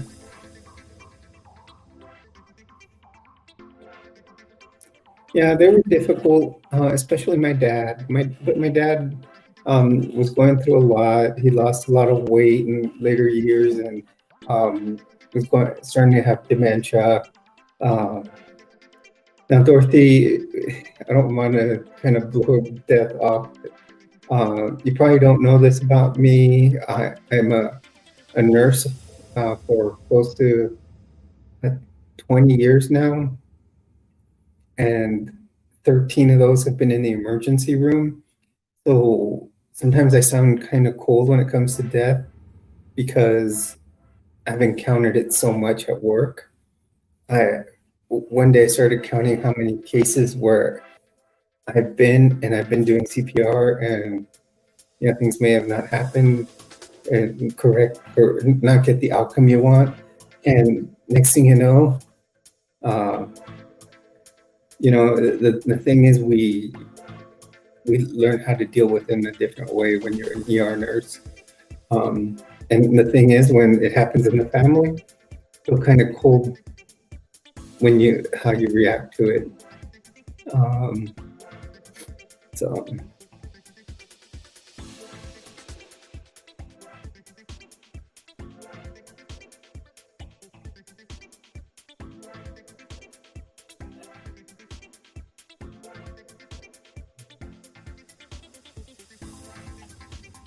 okay, good advice, Alex. I My mom, I think, suspects that I might be part of the LGBTQ community. She may think more as far as a sexual preference. I would think she might think more that I'm like bi, um, but yet um, it's not hard for me to basically find women friends. I've always been very, it's been easy for me to date. So as far as gender, obviously I do consider myself a woman. Uh, as far as sexuality, I say I'm lesbian because because of being a woman, and I like to date women. At one point, I had come out bisexual, but I still found myself looking more at women.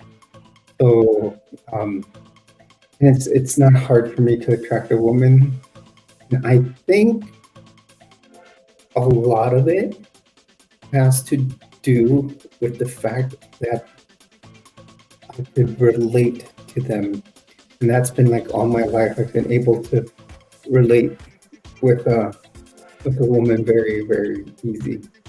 Um, and I think that has a big influence on it.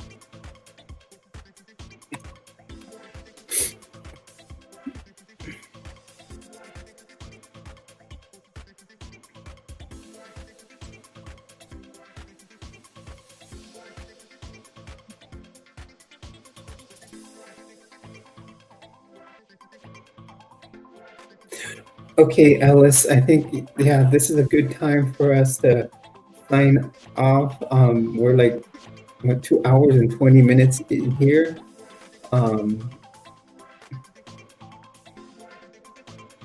Okay, Dorothy, what do you get confused about? Tell me.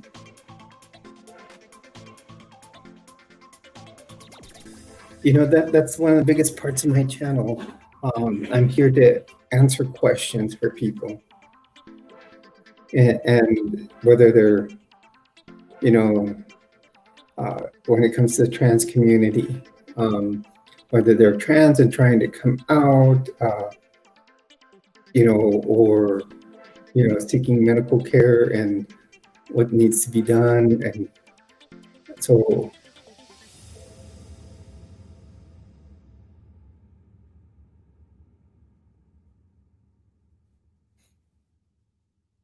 dresses as a female and looks like one, but identifies as a man.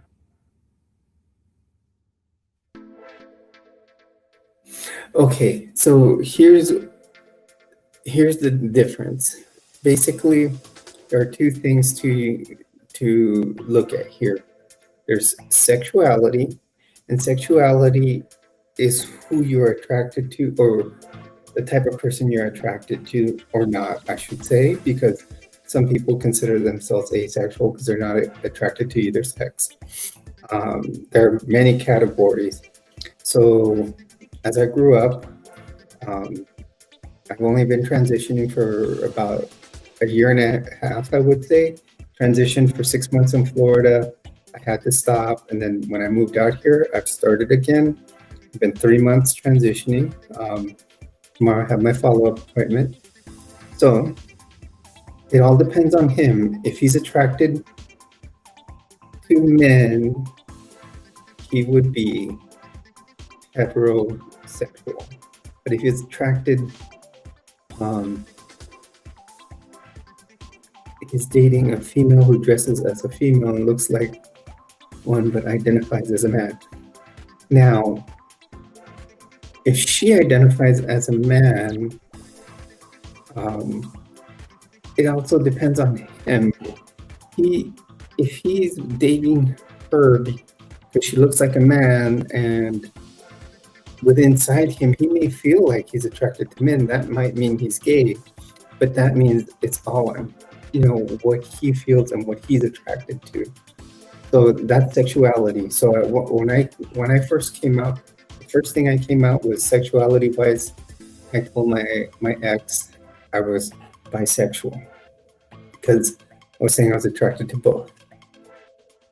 But then I found that I was attracted to, when you're bisexual, you can be attracted to let's say if you're attracted to men, you may be attracted to cisgender men, which is a regular man that was born a male, everything, or a trans male. So that would be, you know, a female to male transgender person.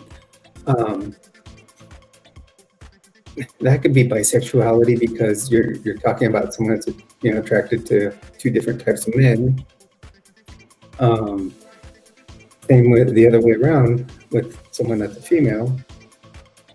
If I'm attracted to male to female trans people, that's a sexual, you know, a gender, and then, or just a cisgender woman, or even lesbian.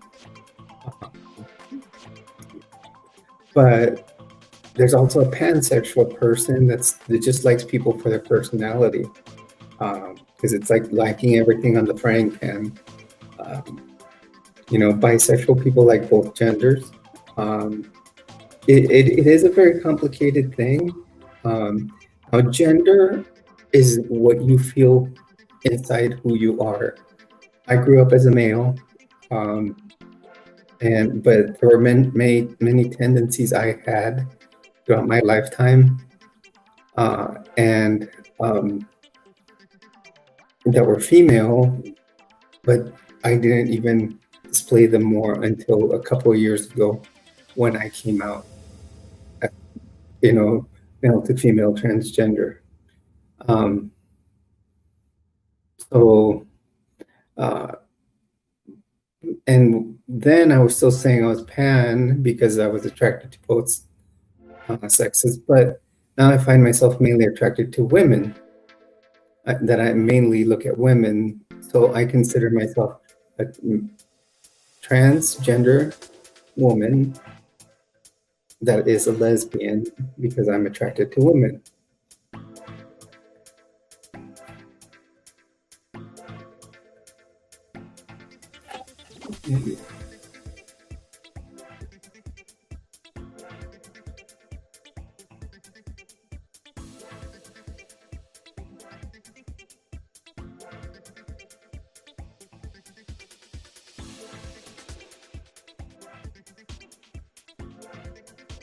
Oh, you're welcome, Alice. I just read the one about your thank you here.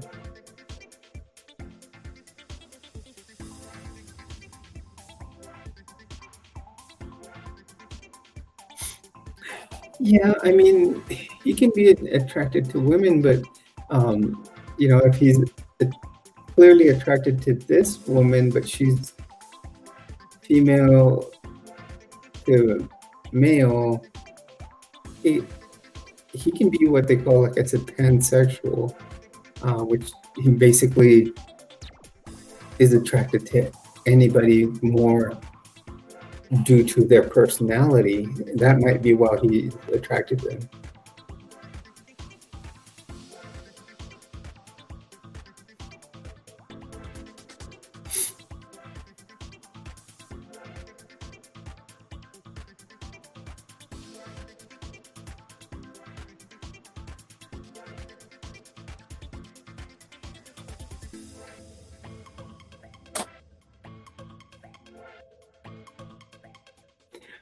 Yes, think about this, Alice.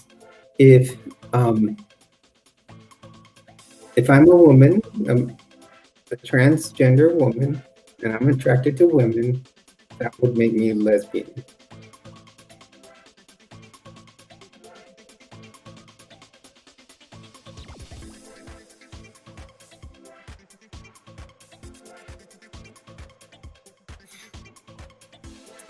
So yes, Dorothy, I get what you're saying, as far as how she has, the larger breasts and wears the crop tops and skirts, but the gender identity is what she feels inside. So if she feels that she's a man, that's what she's going to identify as.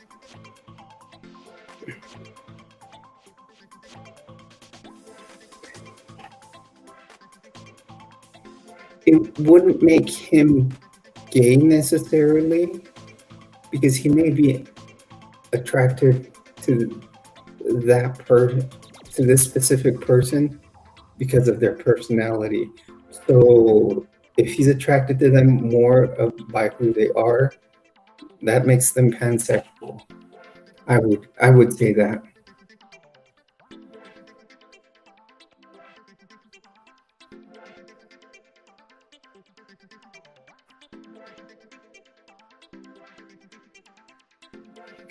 Alice, that takes a while. It took me from going to being bisexual, then saying pansexual, then a friend of mine that's a cisgender lesbian said, Jules, you only tend to look at women, so that probably makes you a lesbian. And Dorothy, you're welcome. That's exactly what this channel is about. Being able to, explain to people and try to make allies in the community. And when I do these live streams, I have one on my channel that's, that I did Saturday with another young lady from the UK, and we kind of gave both our sides of the story of everything. It was great.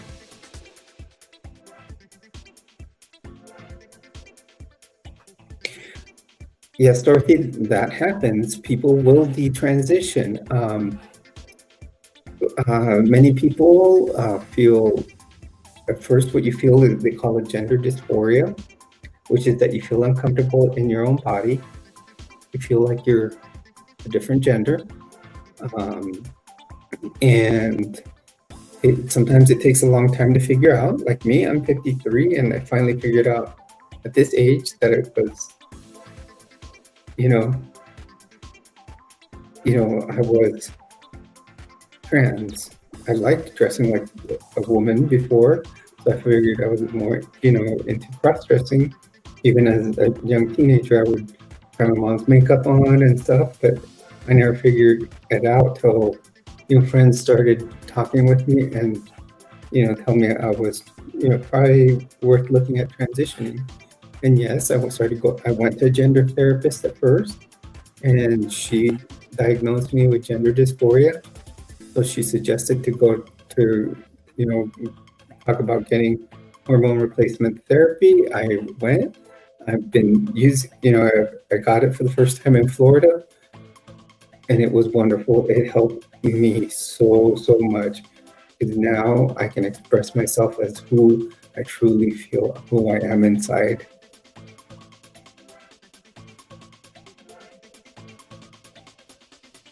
What do you mean, good genes?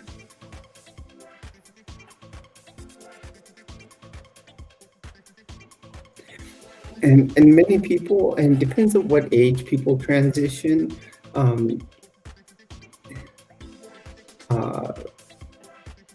Sometimes, this is why they say it might be good for, where I think that it might be good to have minors wait, for example, and go through a certain type of therapy before they transition.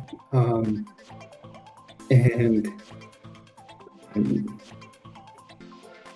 that's funny. Alice, my birthday's on July 1st. I'll be turning 54.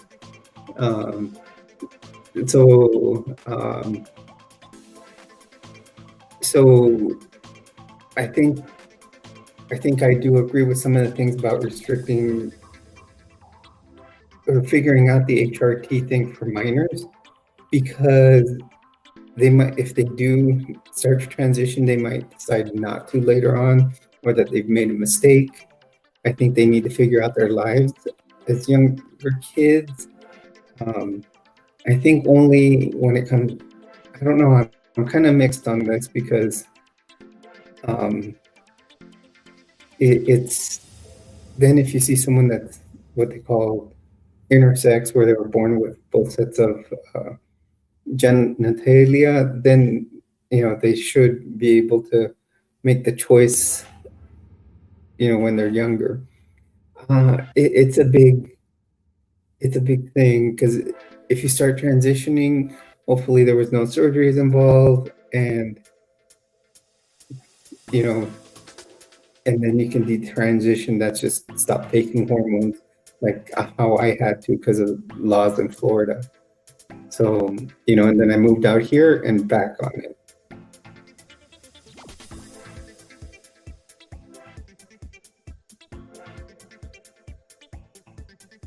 Oh, thank you. I try to look my best,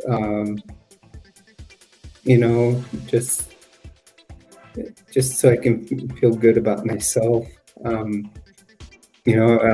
think if you go back on my channel and look at my early videos, you will see how different my makeup was. It's been a big learning curve, and this has been over the last 2 years. And I think in the last 3 to 4 months, my transition has gone so much better, because I've been able to learn how to make my makeup look better. Before, I was doing very, very exaggerated looks, like with the eyeliner, the mascara, even the lips. I was trying to over lip, and now I can do it a little more naturally. So my lips look a little bigger than usual. I found how to figure that out. But it's been a big learning curve.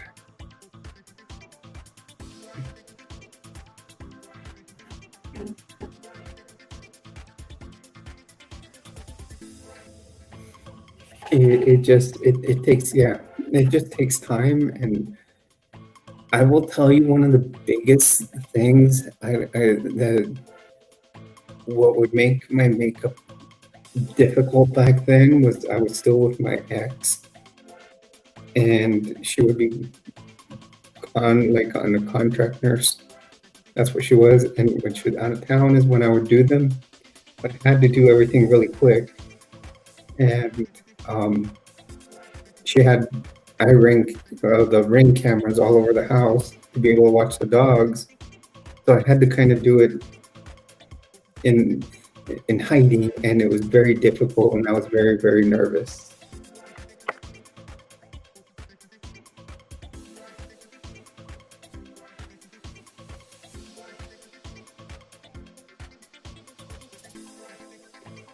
Yeah, I still haven't done any makeup like video tutorials. I feel like my makeup experience is not good enough yet to say, oh, this is how you need to do it. This is what you need to do. Basically, all I do with mine, I'm very basic with it. I put on foundation, and the best thing is to actually I use Maybelline True Fit foundation. I think it's something like that. And what I do, I went on the website, and it has you do like a selfie, and you have to like turn in 360 degrees, and so different lighting gets your face, and it'll give you recommendations of what color foundation. And then I'll do some after the foundation, I do some just under the eye. I do some makeup, and then I'll do my eyeliner. And as you'll probably notice in most of my videos, I will do a little wing to my eyeliner. And what I did is I bought some eyeliner, and it has a cap on both ends. One side is a little triangle, so you just kind of stamp it on there, and it gives you the pattern for that. And then you just kind of do the eyeliner, and then the little wing. Then I just do my mascara. Now today my mascara is a little higher than usual, but I was trying to do kind of a Memorial Day look because I did the red, white, and blue. I'm wearing my red t-shirt. I work for the VA, and that means remember everyone deployed. So I thought I'd give a good theme to the video. And then I just do, I think the red lipstick or the pink looks best on me. I do have other colors, but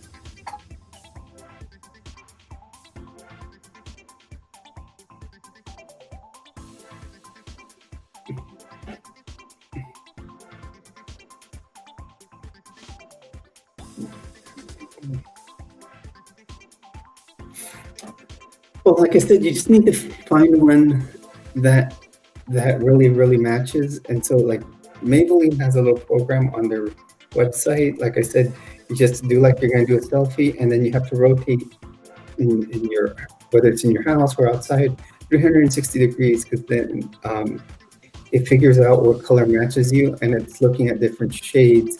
So like in my house, here my ring light is on, so it'll point towards the ring light. Over here, there's no light, so it would catch how it would look with no light.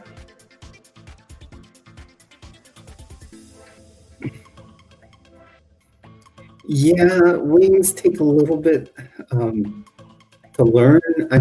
There's different ways I tried. I tried to freehand them. I can do them freehand, but it is harder. And sometimes I'll make them too big when I do them freehand. Sometimes I do like to exaggerate them a little bit. But this one, I bought it, I don't know if you've ever been on a website called Temu. And I looked on there and looked up eyeliner. And this one just basically has both sides, the tip on both sides. And one side's a little triangular tip, and you put it there, and it shapes the little wing. And and then after you stamp that on there, you can use it as a pattern to go as big a wing you want, or and you can decide whether you want it a little more flat, higher up, and there's a lot of ways to do it. Um, I, I really like that one. It was by a company called Avero, but when you buy things on Temu, it won't have a brand there. Oh, Alice, really? That's what I need to start is my electrolysis, or I want to start with removing the facial hair. Um, yes, that's why I bought my foundation was at Walmart. My color for my foundation is Maybelline True Fit. It's the number 130. I can use the 130 or the 120. One's a shinier one and one's a matte. Now, Dorothy, one of the other things I do is I do like powder, and I'll take the brush and do it this way and this way, in other words. Then I'll do it down here and bring it up the nose this way, and then also kind of there. The only thing I haven't figured out is fake eyelashes. I always have a hard time putting those on. I've got a package of like 20 sets of them, and every time I try to put them on, I have a hard time with them. I need to get my brows done because I want them shaped at a good, at least for now, in some kind of androgynous shape. Also, like I have dual piercings. I'll wear those at any time still. Even at work, I'm not out, so I wear double piercings as a guy. So, but I won't wear big hoops. I'll wear the small hoops like what I have here. As far as earrings, that's my favorite, are big hoops. Yeah, although tattoo shops are some of the best places to go, Alice, I did it myself. In fact, I'll show you. Here's my piercing gun. It didn't hurt a bit. All you do is it comes with a bunch of special earrings that are small. You just pull back on it and you put it in there. And then you get it close and then pinch your ear. And then just it just kind of releases, and boom, it goes right through your ear. And it doesn't hurt at all.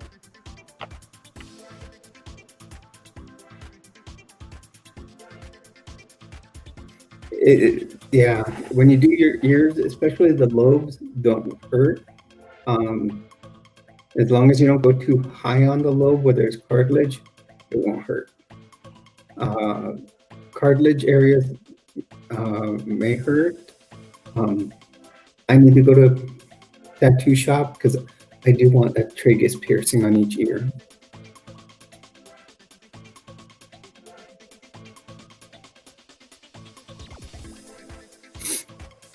I did both of my piercings on each ear. So I did all 4 piercings on me. And they've come out pretty even. I think the only 2 that are off are the bottom ones. I think this one's up just a tiny bit. But these 2, I used the little crease on the lobe. It wasn't difficult. The first time I did it, it was a little scary because I was like, oh yeah, I'm gonna pierce myself. But once you do the first one and it didn't hurt, then you're like, okay, now let's do the next one.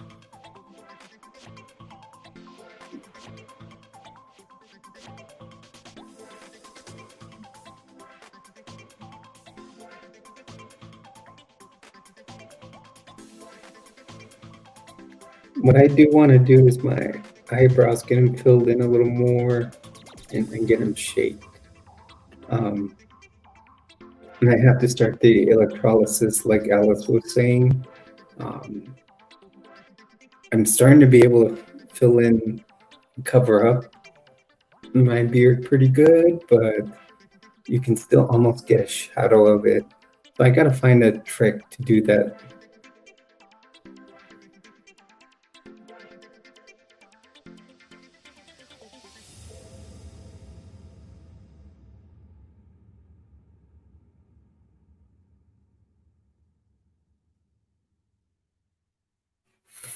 Yeah, so I do want one more piercing on the ear, and it'll be the tragus, which is this little part of the ear right here. But that one, I have to go to like to obviously to a tattoo piercing shop because they have to do it with special needle right here because it is cartilage. Um, the only thing is I'll have to figure out what type of earring I'm going to use for that because I'm having to wear a stethoscope sometimes at work.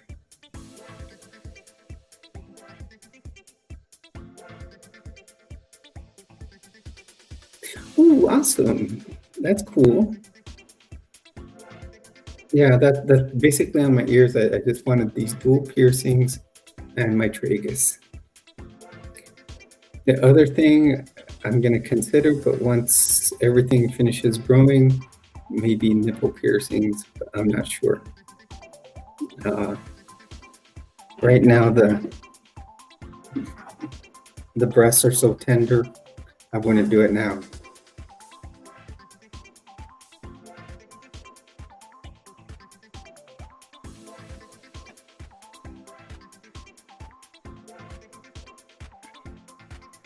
I don't know about a belly button piercing nowadays. I don't know how.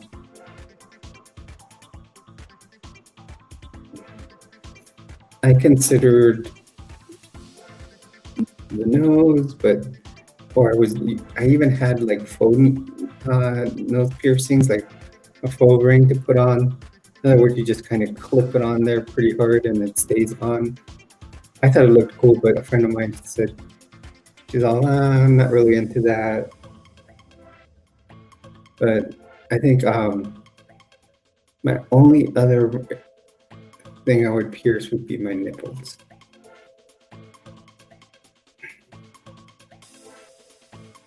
But I hear those are painful. I do want to finish this arm. I want to sleeve the whole arm. I do have one on the inside.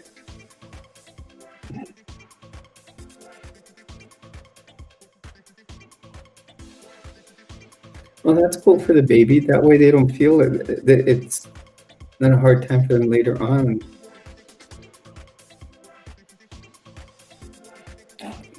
Alice, maybe that's what you can get her, some nice earrings for her birthday. Get her some nice, for that you can wear later on, like some diamonds or something.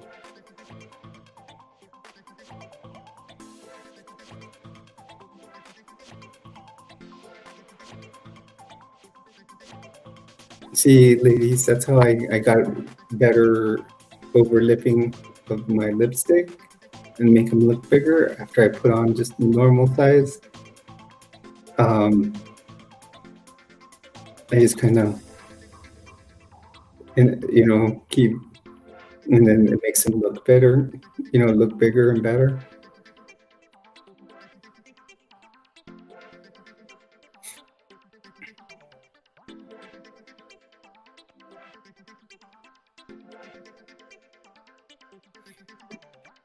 Plus, when that time comes, you tell her the truth.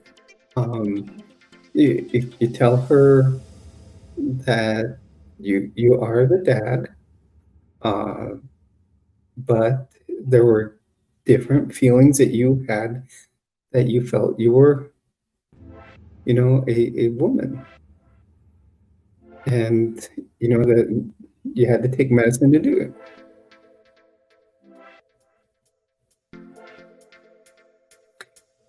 Dorothy, they haven't closed up? Because I hear those are some of the ones that close up the quickest. I know they take a long time to heal too.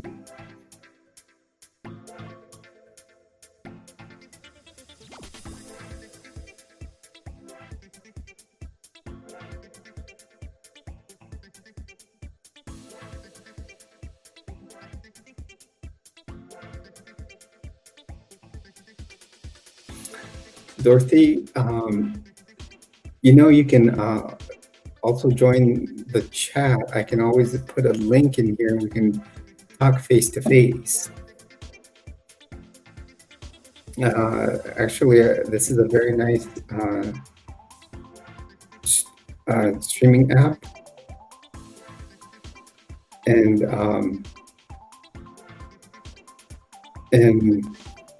a friend and I did this. A friend from the UK and I did this on Saturday, and it streamed on mine and hers channel.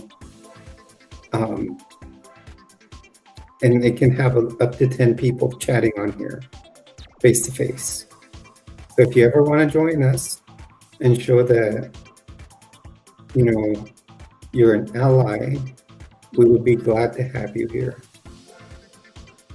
You know, and that would be face to face. And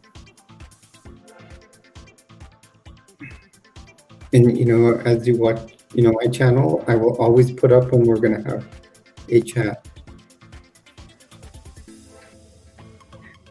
See, I would consider a nose piercing, but I would do the side.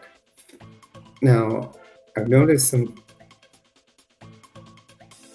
Yeah, everybody's invited.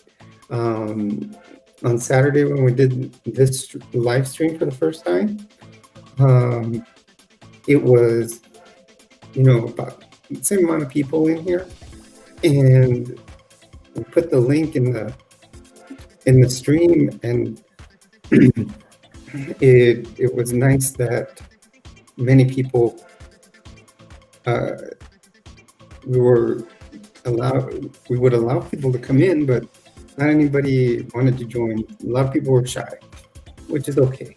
You know, first time wanting to go online, it's hard.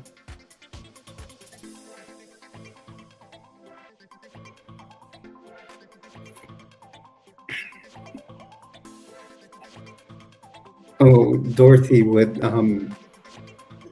Alice is like me.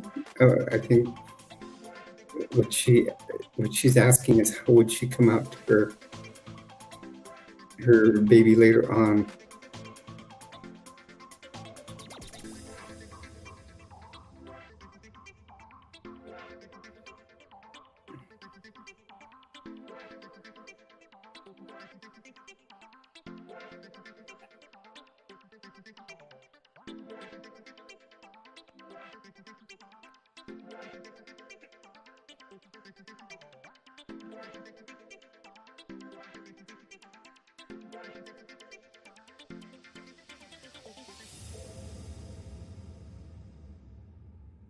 Oh, I'm sorry, Alice. I didn't mean to do that.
Dorothy, are you serious?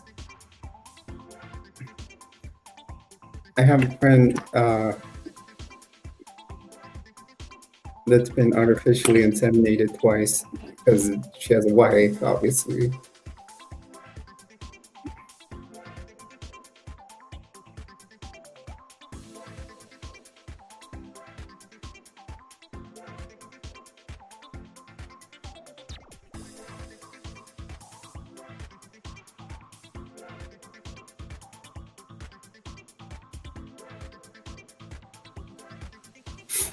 Yeah, Alice, that's why it was very general. I didn't want to, you know, I think it's something if you wanted to say in the stream, it's your thing, you know?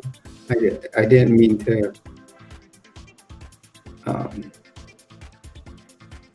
you know, kind of,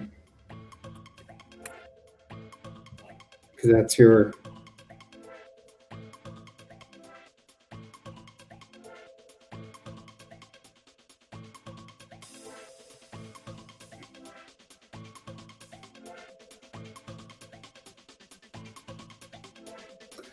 oh my God, Alice, that's, I mean, oh my God, Dorothy, that is so hard to believe.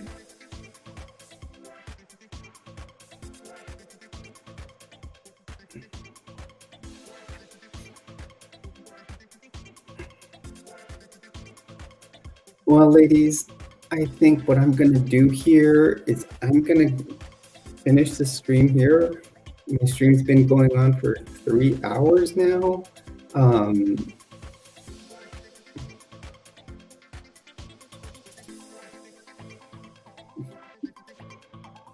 No big deal with the, I think it's,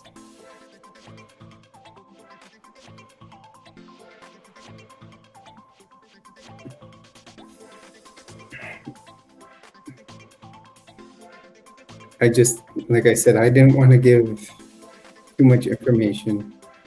So, okay, ladies, I'm gonna give a couple more minutes, then I'm gonna have to sign off the room. And as always, this will be posted on, you know, you'll see it on YouTube. It'll be on my channel. Obviously, both of you are subscribed, but feel free once it's on the channel to hit a like and